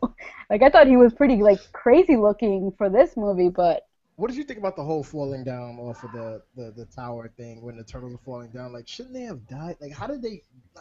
like by impact, like even their legs couldn't stop that. I don't know. Yeah, like Logic once again does not apply to this movie. yeah, because like they're all talking, and in the background when they're looking at and they're like, it happened. I'm still looking at the background the second time around, and I'm like, the background is still spiraling, so you guys are still falling. How didn't like? First of all, my first thing is, so nobody saw like no. This is New York, and this is the year 2014. Nobody pulled out a camera and was like, "Holy shit! Like giant turtles are falling from this tower thing." Like, what's going on? Exactly. They never mentioned the turtles or what took place there, even though it was in daylight. Daylight. And there was a bunch of people surrounding the building when things were falling. People were looking up and like watching everything happening, and yet there was no mention, no like news headline or anything Nothing. about it. Nothing. How are you like? Whoa, April. Thank you for not telling nobody about us. Like she shouldn't have to say anything. First of all, I'm pretty sure that the news cameras and everybody would have been there filming what was going down. There's a bunch of turtles linked to each other, right underneath each other, holding on to a female. I'm pretty sure people would have been like, "Whoa, like wait, like what?" But Yeah. yet still, and even when this is what I mean by like the whole ending being like just shit. Like Shredder falls in his suit and he lands. He falls a big ass crater. The cops, civilians, they're all surrounding him, looking at him. His fist clenches up because he has a little piece of the ooze, right? Yeah. Still, we don't get no follow up as to what happened. I guess they were just like, yeah, just leave that dude there.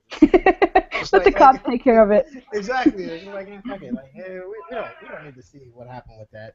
And then at the end, here goes the big kicker. Oh, there's two things, Shiver. Check this out. Answer me this. Splinter is basically he's basically near death when Raphael finds him, right? Yeah. Why would Yes. Raphael, being the last turtle within the brothers, leave Splinter in the sewer by himself, die? Like when like if we go back to like the original Ninja Turtles movie, when they came back from April's apartment and they come out and they see that their whole layer is wrecked, and Raphael's looking around for Splinter, and they're like, "Where's Splinter?" And Raphael bugs out. throughout that whole movie, the reason why Raphael got his ass kicked by the foot soldiers is because he went up on the rooftop to vent because he's like, yo, we're sitting here, but there's, we're not looking for Splinter. But yet, still in this film, you're like, yeah, he'll be alright. He's dying, but I'll be gone for a few hours. He'll be alright. Like The, what? the other thing that got me was at the end when they're like, "Oh, the ooze can help Splinter." Like, what Yes, ooze did yes, they have left? And yes. Leo's like, "Oh yeah, this could help Splinter." I'm like, "How do you know that Splinter is dying? I don't remember any exchange of words between you and Raphael or even April that something happened to Splinter, but yet you know that something happened to Splinter and the ooze can help him. Like, you don't know his condition or how he was left." And there's one more thing. Check this out. Check this out. Oh my goodness, this writing is just horrible. They're like, they said, all right, well, Splinter, like you said, Splinter's dying. On the ooze can fix him up and stuff, right? Where did they get the ooze to fix him up? Because April came up to the rooftop and she was like, "This is the last canister of ooze." And Shredder basically fell to the ground. The canister cracked. The Yeah. turtles they went in the sewer directly after that. I guess they didn't want all the people in New York City that were surrounding that area to see them. So they went in the sewer right after that. So where the fuck did they get the ooze to heal Splinter? Exactly, there was no more left because Stack only made one container, Exactly. and that was the one that April had. So how the hell did what happened? Like what happened here? Like how did they cure Splinter if they had no ooze to cure him with?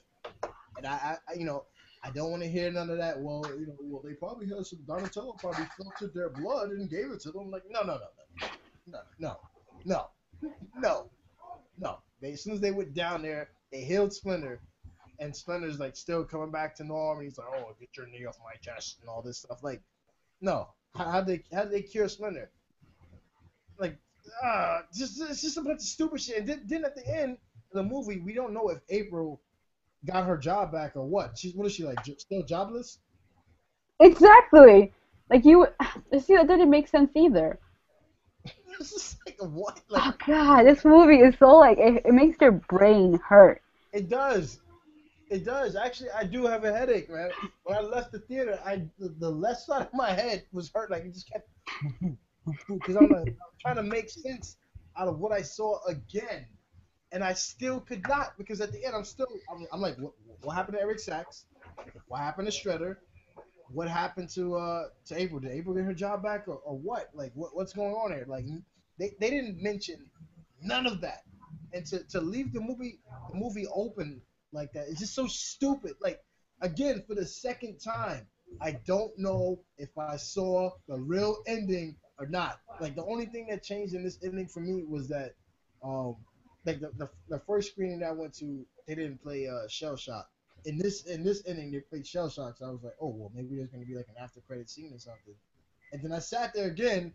Then it got to like the very end of the credits. I was like, yeah, guys, we can leave now. Like, there's not gonna be an after credit scene. And damn sure there was not an after credit scene, which means that you left all that shit open for what reason? It definitely wasn't for a sequel because at least you would end it correctly to be like, well, Strutter's coming back. Eric Yeah, Sachs is gonna exactly. do this now.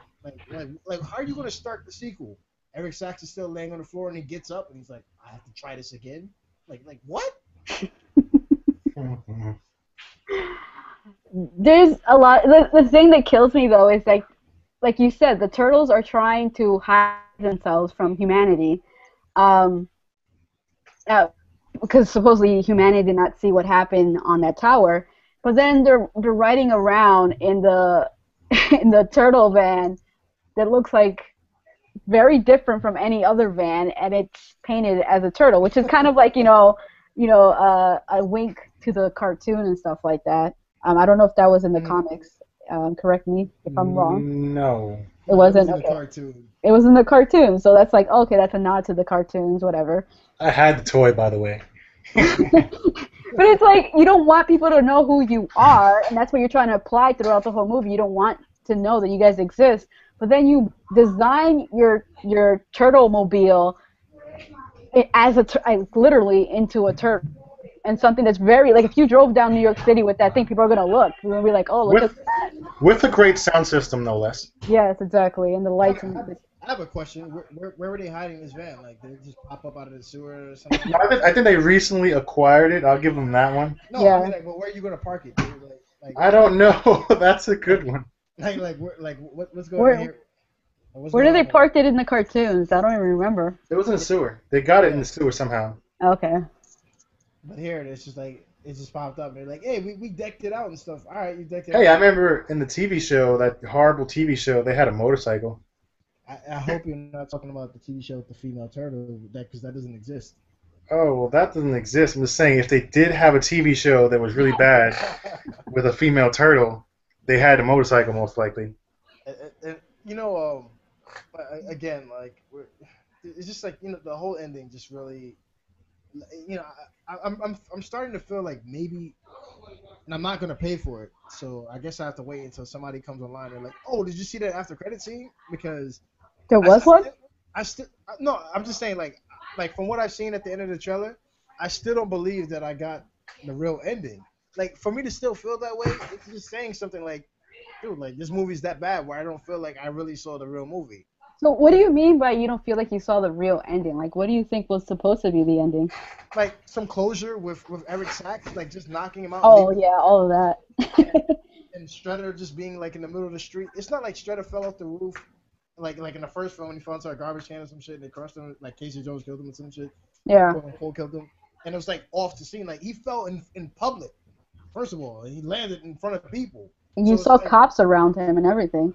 yeah. So I want to know, like, did the cops come out and say, hey, you know what? Like, we're gonna arrest this dude or take him out of his armor, like what? Because he was obviously still alive. And again, like Eric Sachs is on top of that building. I'm pretty sure April was like, guys, you gotta go upstairs. This guy tried to release this freaking virus across the city and do this. Like, but there's no wrap up. Like, there's no closure, and I'm still wondering why there was no closure in this film. Because Yeah. of the bad writing.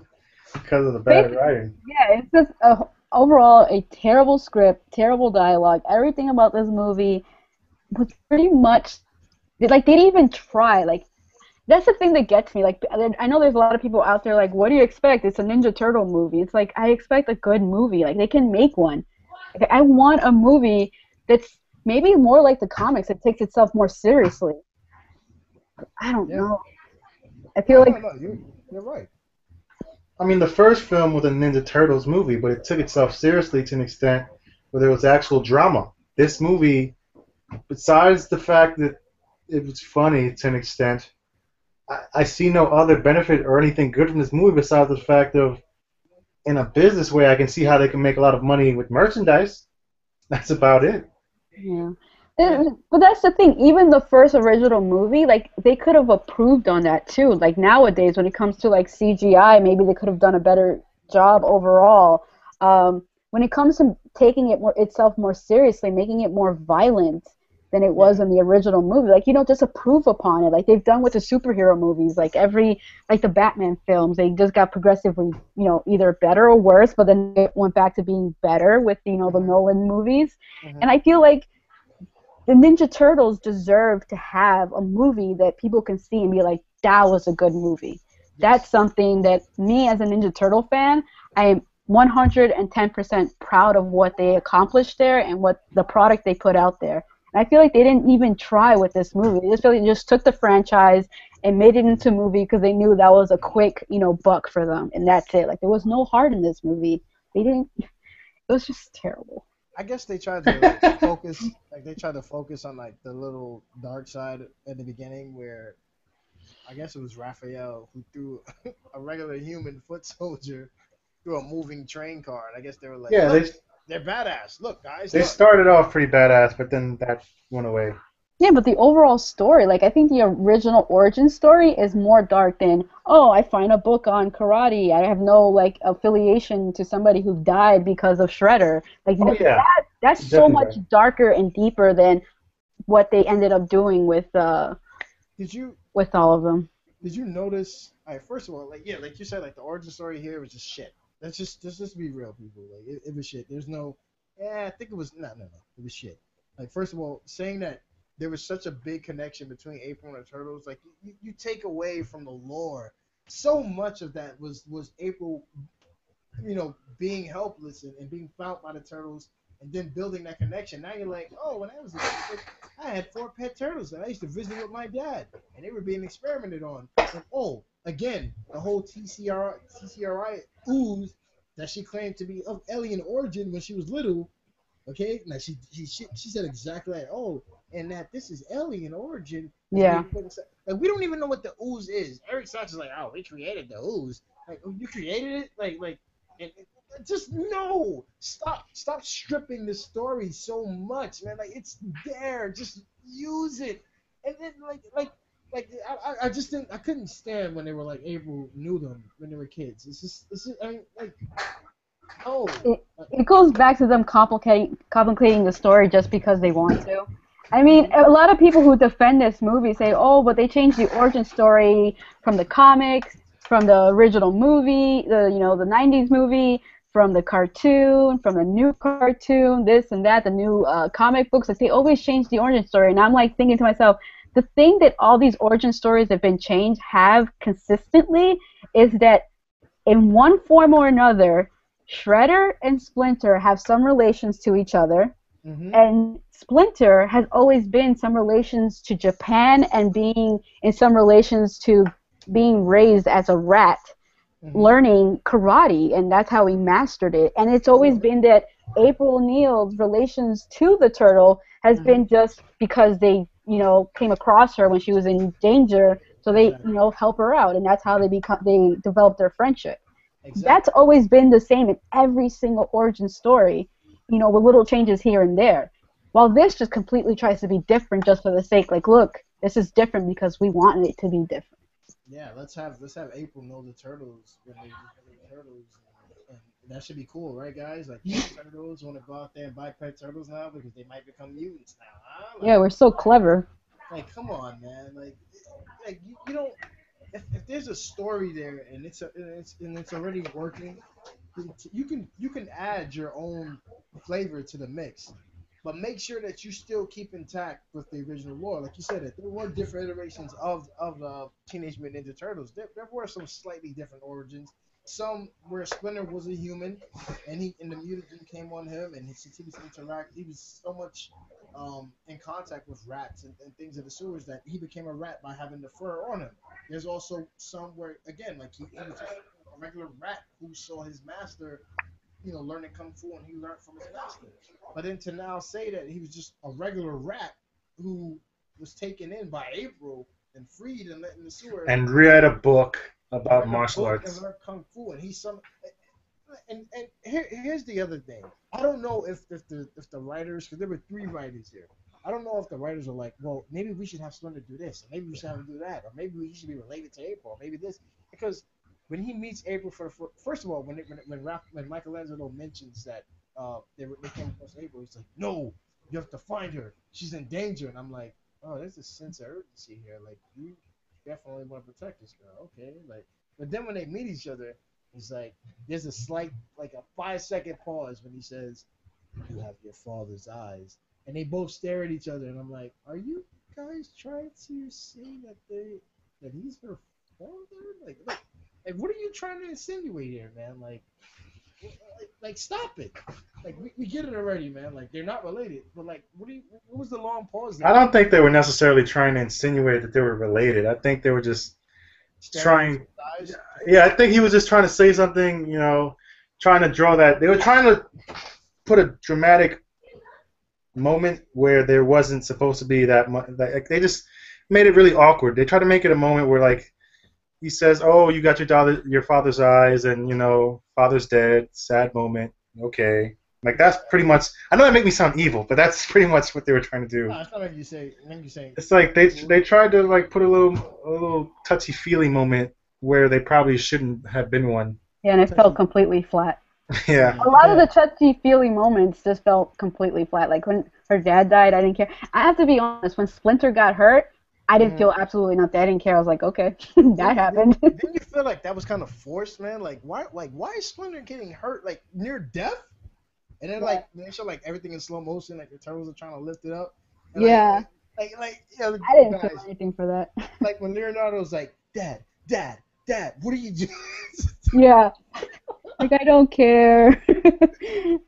You guys Oh, didn't build that emotion there. You guys did a terrible job. I really don't care if he dies. Dad, what are you doing, Dad? Come on, man. I just, I felt that it was way too forced. And obviously, making Splinter get his ass kicked like right away. It did definitely keep me in contact with the realistic tone. Because like, dude, he read a book to learn kung fu. Like, he can't be that badass. Whereas Shredder supposedly is this master of the arts himself. But again, like, But even Shredder acknowledges he's really good. exactly. Did you? But I told Hiram yesterday when we went to go check out the screening. I said, did you notice, Chipper, like when Shredder first walks into the sewer, right? They show Splinter from the front. He within his tail is a book, and he's putting the book down slowly with his tail. Did you notice that?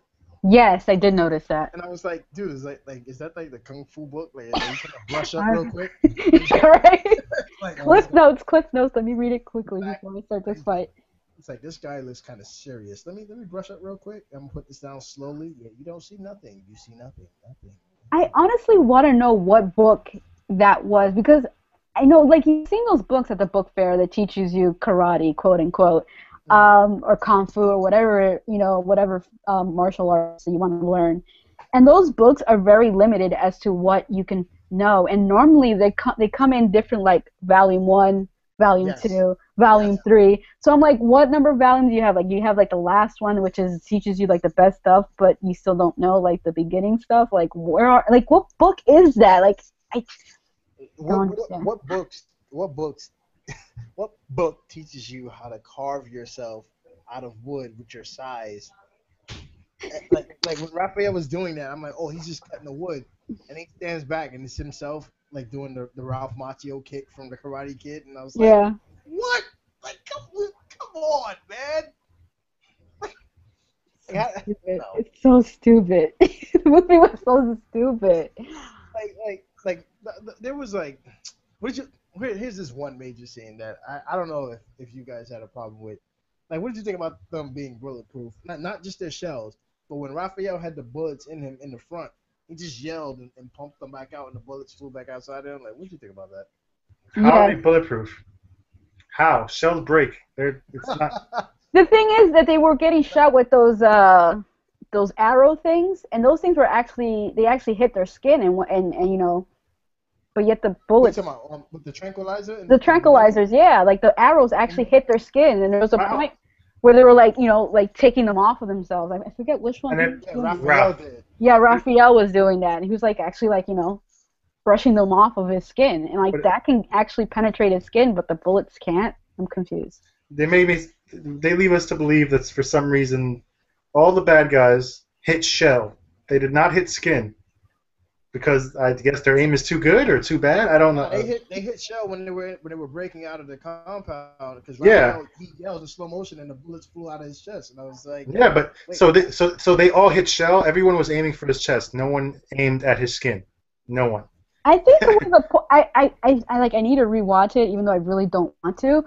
I think there was a point where it hit his like around his shell, like it hit his skin, and it still bounced off. That's wait, stupid. wait, which one? When he was like, "Oh, we're bulletproof," and then he turns around and he's like yelling, and it's in slow motion, and Yeah. the bullets are hitting his chest. I Hmm. think there is a point where like it hits his like arms and like around like that chest shield of his, whatever the shell of his. Yeah, that's what I'm saying. They were hitting the front and Yeah. they were like bouncing off and coming out of him because they showed like the dent, like it making the impact in slow motion, and it was bouncing back off, and I was like, wait, so you guys can't be harmed by bullets? But Damn good shell. nah, it's not the shell, dude. I'm talking like the front. The front. That's part of the Yeah, shell, yeah, yeah. technically. But like still, like They were hitting skin still because there was a shell in the front, like their chest area, but then there was their arms. Like they were actually hitting like yeah, actual like they were skin. their Actual whole skin was being body, hit. their whole Yeah. body is freaking bulletproof. Like from now on, the Ninja Turtles are freaking.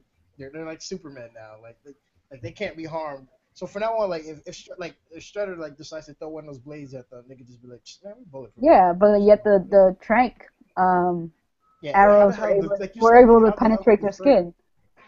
Exactly. Like, how the hell did that get through, but bullets can't? This movie Once again, sucks. once again, this movie has no logic whatsoever. It's like this is a movie about talking turtles. Every logic should be thrown away, even though it contradicts what we're showing on the screen. Just don't think about it. Just watch the movie. This movie What did sucks. you think about the whole adrenaline scene when they just broke out? That was I thought cool. that was Pointless. actually kind of funny. That It was, made me laugh for a moment. Yes. it was funny, but it felt pointless to me after. Like, Yeah, it was just a lot of like silly funny moments with the turtles. Yeah, like the elevator scene. I actually that was like my that. favorite Yeah. scene. DJ Now, Mackey. see, that's the thing with the movie. Like, there was some great moments with the turtles. I'm like, they actually got them right at that one moment where they're being funny or the way they interacted with each other. There was some moments where like, okay, yeah, I can see these are the Ninja Turtles that I know of. Hmm. But then they would do something completely idiotic with either the dialogue or what the story is going that you're like, I even that positive moment was completely drowned out because of this very idiotic moment. Yeah, I can't. I like I for me to still, like I said again, the ending is just like it's really getting to me because I want there to be an after credit scene where they show something. Like I always say, like in the back of my mind, I kept saying Eric Sachs is Krang. Like inside of Eric Sachs is actually Krang, and that's what I kept thinking because they were like, he was like, yeah, I'm already signed off for 3 films. I'm like, so what are you gonna be, Eric Sachs through the 3 films? Like, I want you to bring Krang into the fold, man. And you guys remember the leak script that hit originally where they were talking about Krang was in it and Krang was gonna be taking over the city and whatnot. Did you No, guys I read don't that? remember that. No. Yeah, like Krang was supposed to be taking over the city, and Shredder was opening up some portal, and supposedly through the portal came the turtles. Yeah, so That's I'm glad I bad. didn't go with that. That's why I didn't go through. Yeah, I'm glad I didn't go with that. I But think they changed the whole like alien turtle thing when like the internet blew up and we're very negative towards it. So we're like, we gotta change that before we get into trouble. We don't make no money with this film. you know what's funny? They still promote it as Ninja Turtles. Like when in the commercial, they're Huh? like they don't say Teenage Mutant Ninja Turtles. They're like Ninja Turtles.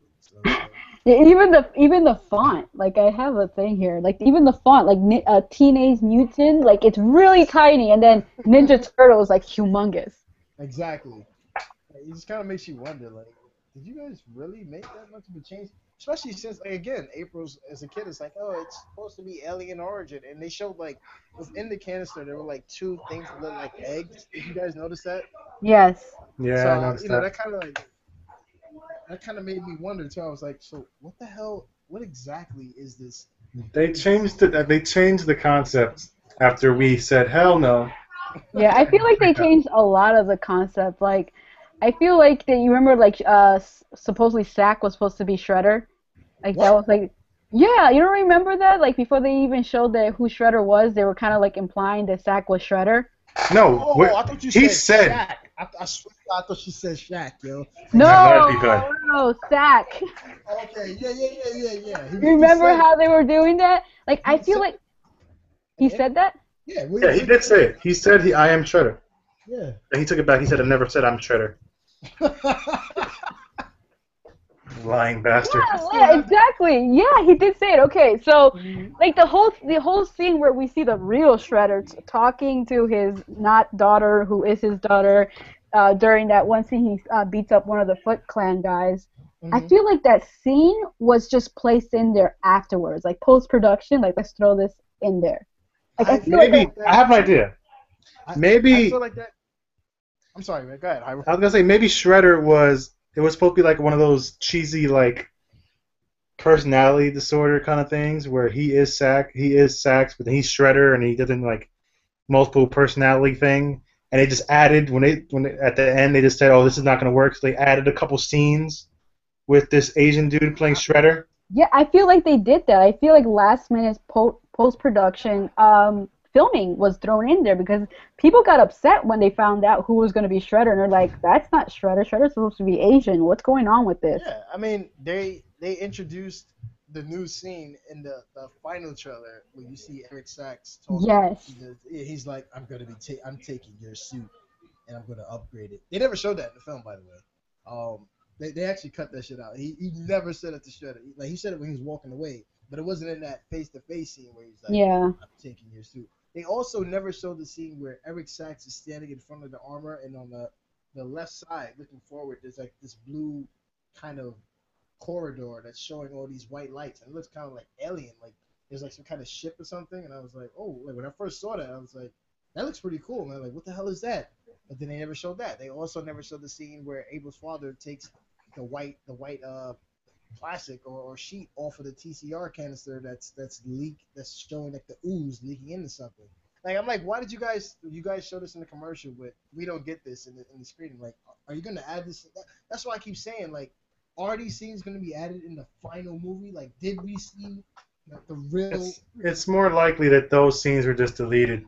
And Just they were take it out. probably doing because they probably did change it in the last minute when they saw the negative fan reaction. They were probably like, "Yeah, we need to change this." And because the thing was, I remember that they were doing some reshoots.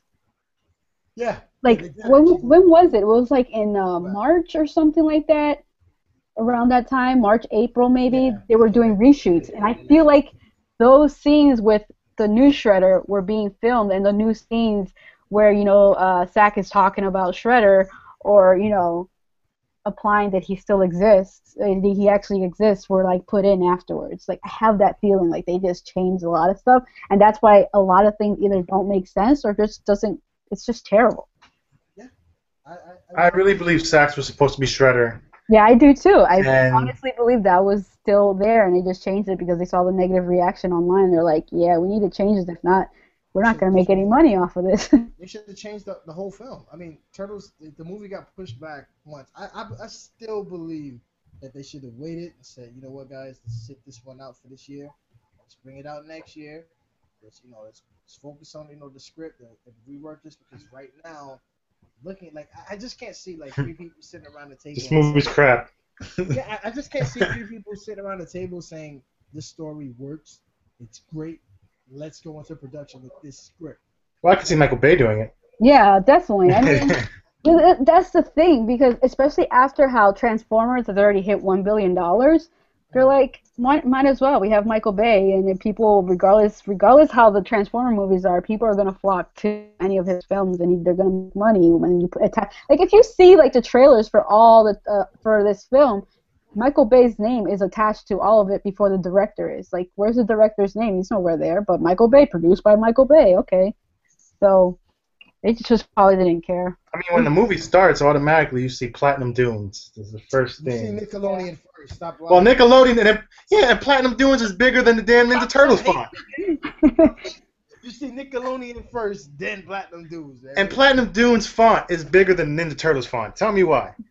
What? Shut up, man. Get out of here. Tell me why. Explain to me why, and I'll get out of here. Conspiracy theorist Platinum ass nigga. Dunes, because this movie, listen to me, and I'm gonna stick with this until the day I die.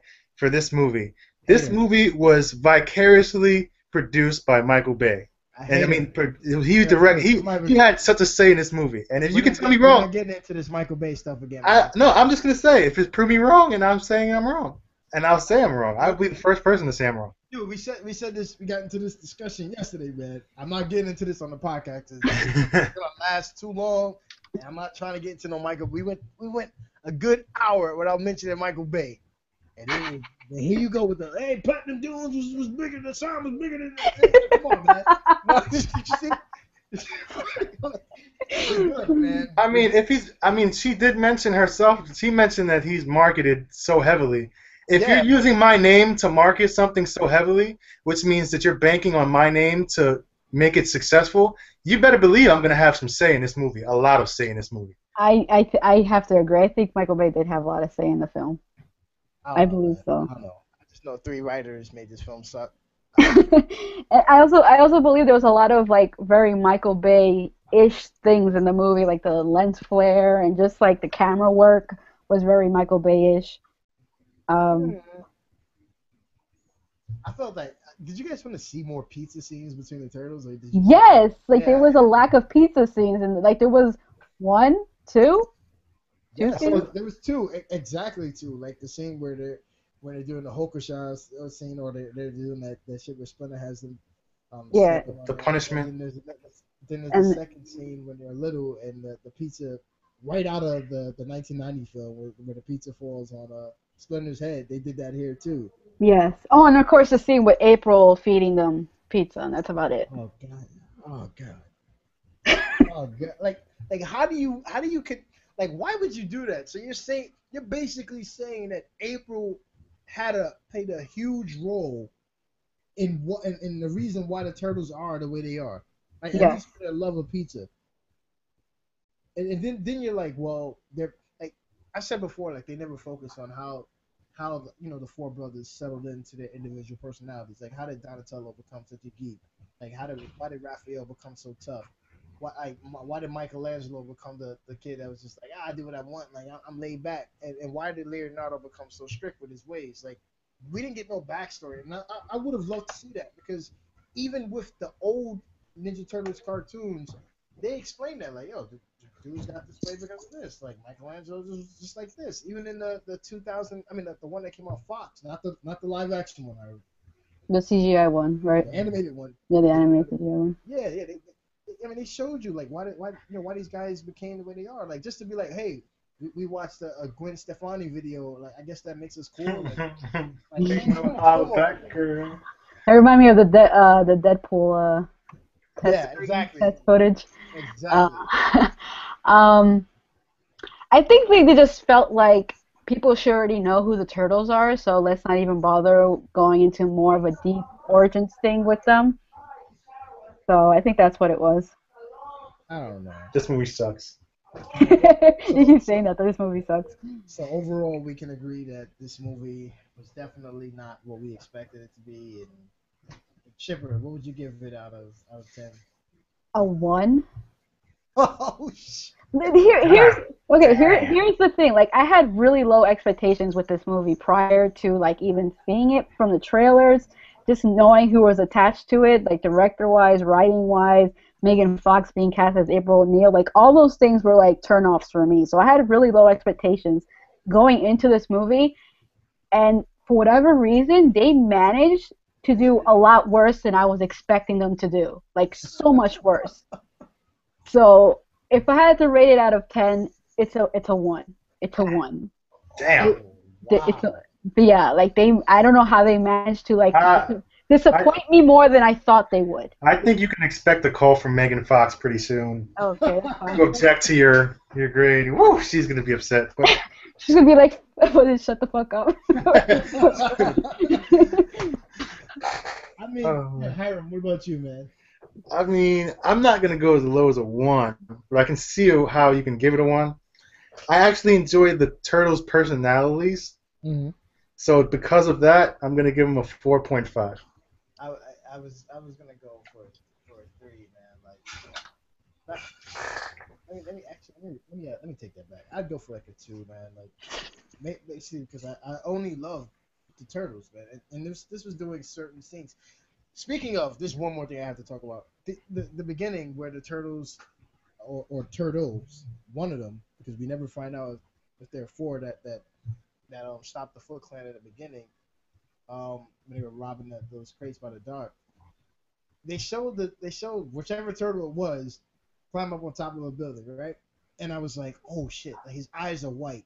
Yes, they're going back to the the way the animated well the newer ones in the comics are where their eyes are just straight white, and I was like, that's cool.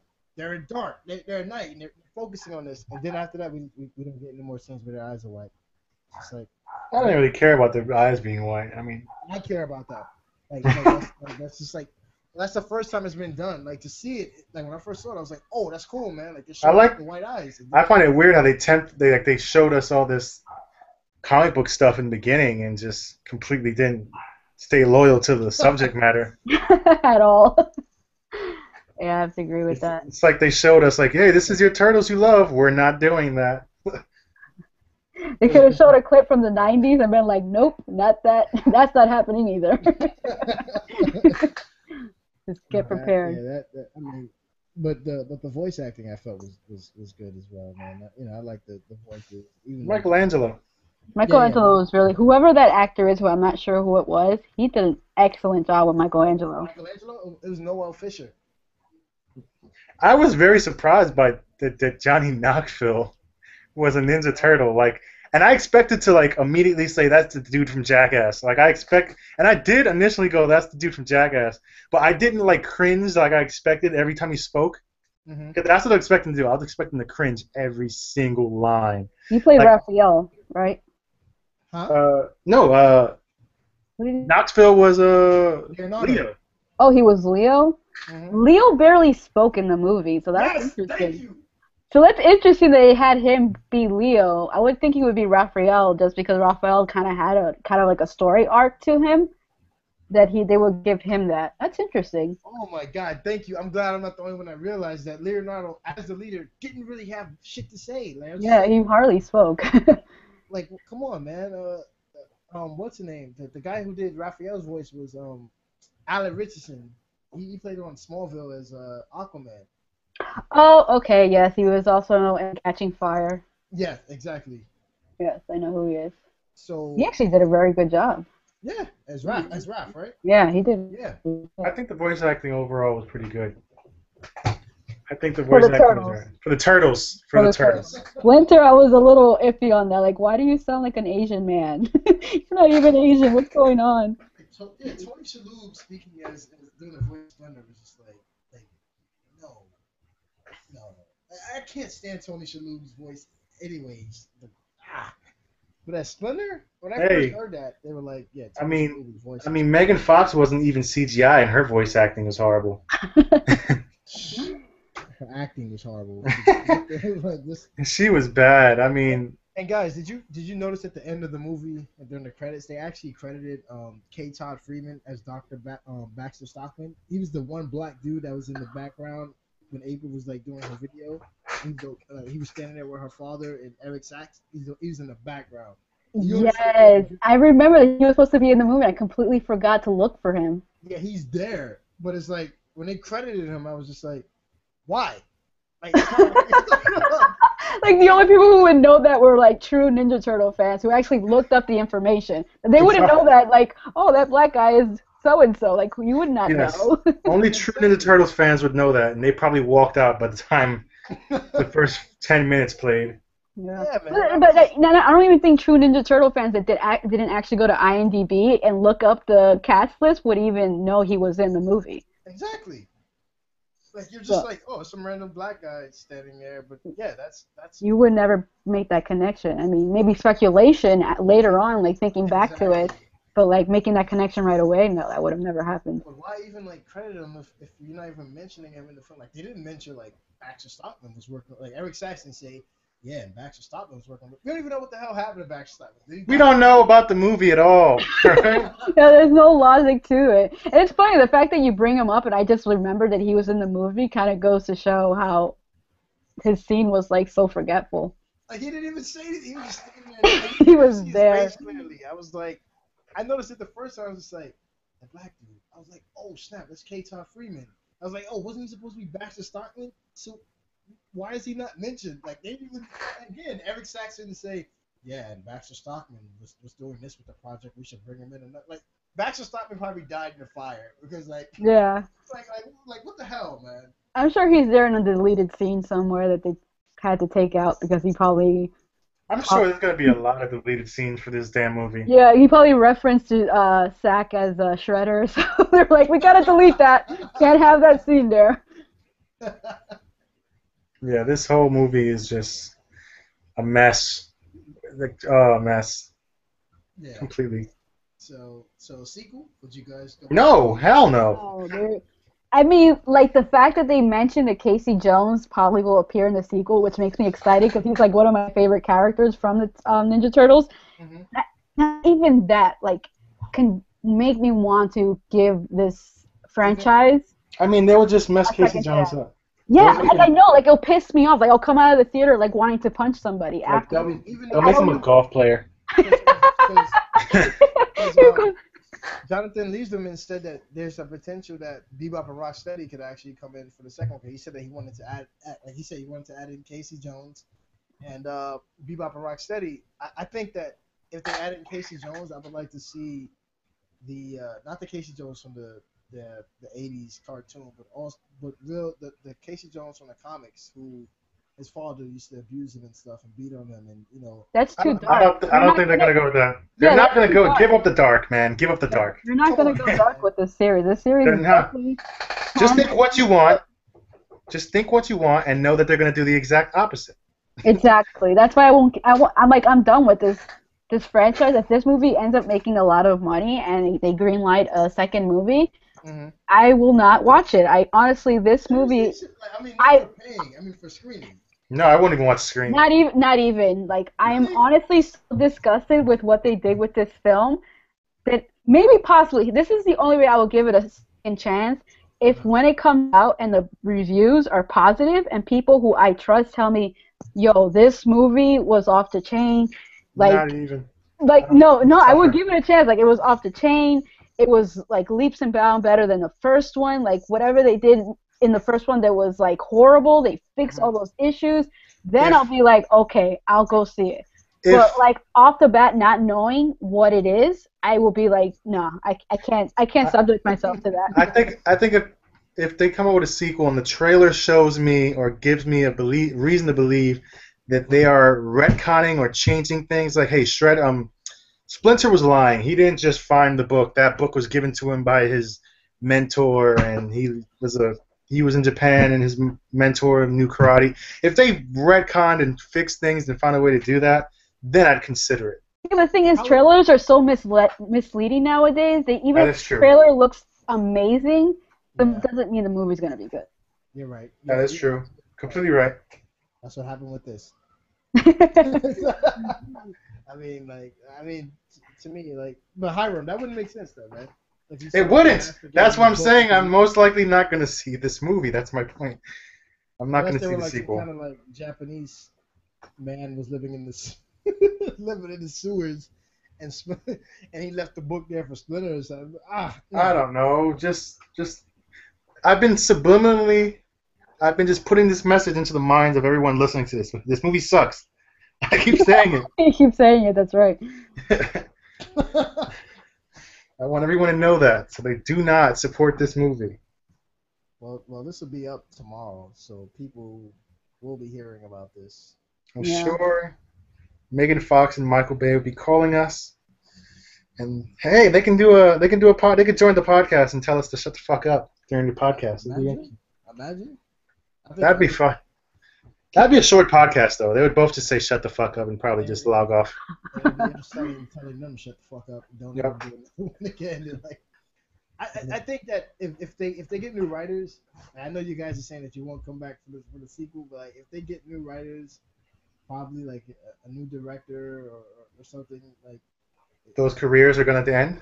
Like that's probably what's gonna I happen. feel like get new writers, focus on like something that fans want to see without making it too crappy and with all these plot holes. Then But you got wouldn't they have to continue with the story that's currently in place? Exactly. Like, how are they gonna fix the mess yeah. they made in the That's the first main thing. movie? Like, they literally That's have to do a reboot within the movie. Like, oh, that was a dream. Like that. Like Inception. Raphael wakes up and sweating. He was like, oh my god, you guys, I had the worst dream that this and this and this happened, but it really didn't happen. It was fucking You it was know? Inception. Yeah, exactly. Like they need to reboot the movie reboot the whole franchise within its own franchise. I don't know. I'm not trying to say like I'm You're just a excited. big Turtles fan that really is I am, holding on. no, I am, but I'm just feeling like yeah, I'm not. You know, we all agree that the movie sucked. I'm definitely not going to deter away from that.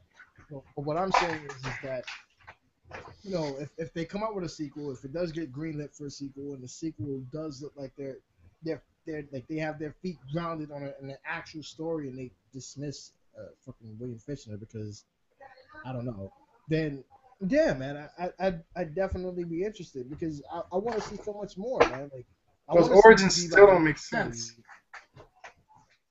Then what would be but the we don't care about. I mean, but the origins or will already be in our minds already. So it's a sequel. We're not going to backtrack into our origins. We're worried about what's going to happen now, like moving forward. Like what is the story? Who you guys bringing in? Are you bringing in Krang? Are you bringing in Bebop and Rocksteady? Like what's going on? Does Shredder because in the behind the scenes footage, that scene where Shredder is basically tied up with the ropes and stuff. There's supposed to be three ninjas in front of him. Three people in ninja garments in front of him. All black ninja, and I was like, oh shit, that looks mad cool. It wasn't supposed to be like the foot soldiers that we see with the sunglasses and shit. Fuck that. These were people in ninja outfits. But they removed that. And it's just like, why?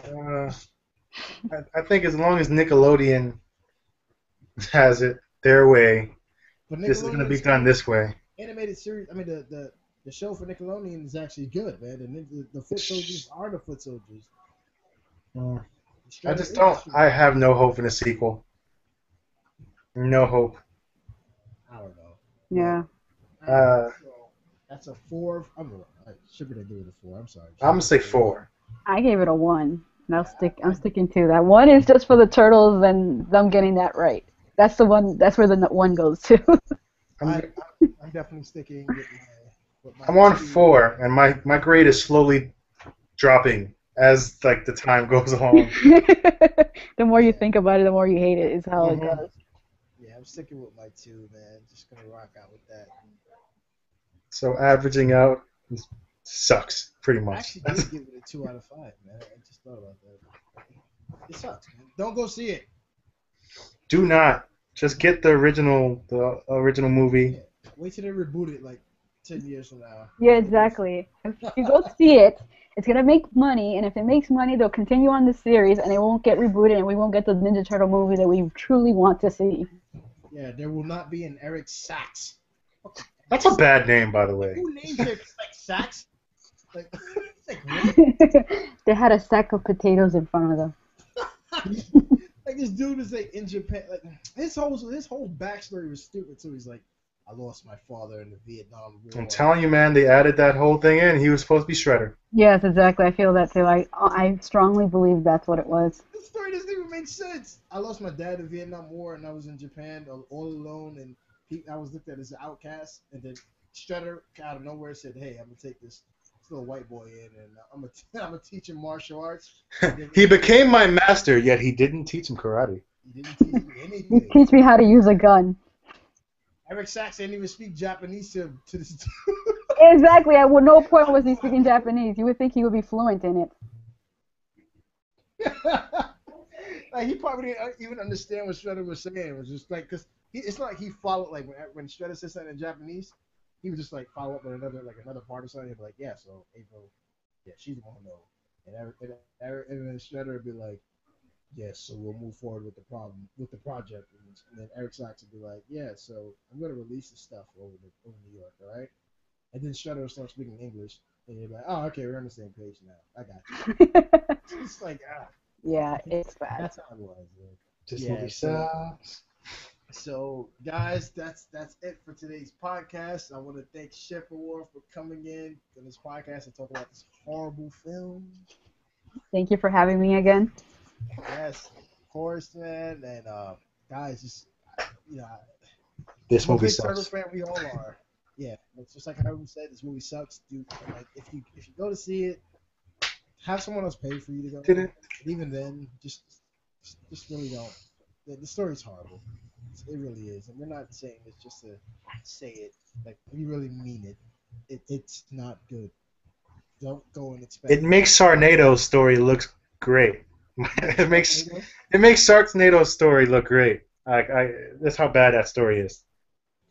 I'd rather watch the third Ninja Turtles. Turtlenado. What? I mean, I'd The rather watch. what third movie we keep talking about? This didn't happen. All right, guys. So again, this is Sean, Hiram. Ship of War. and we are out. See you guys later. Peace.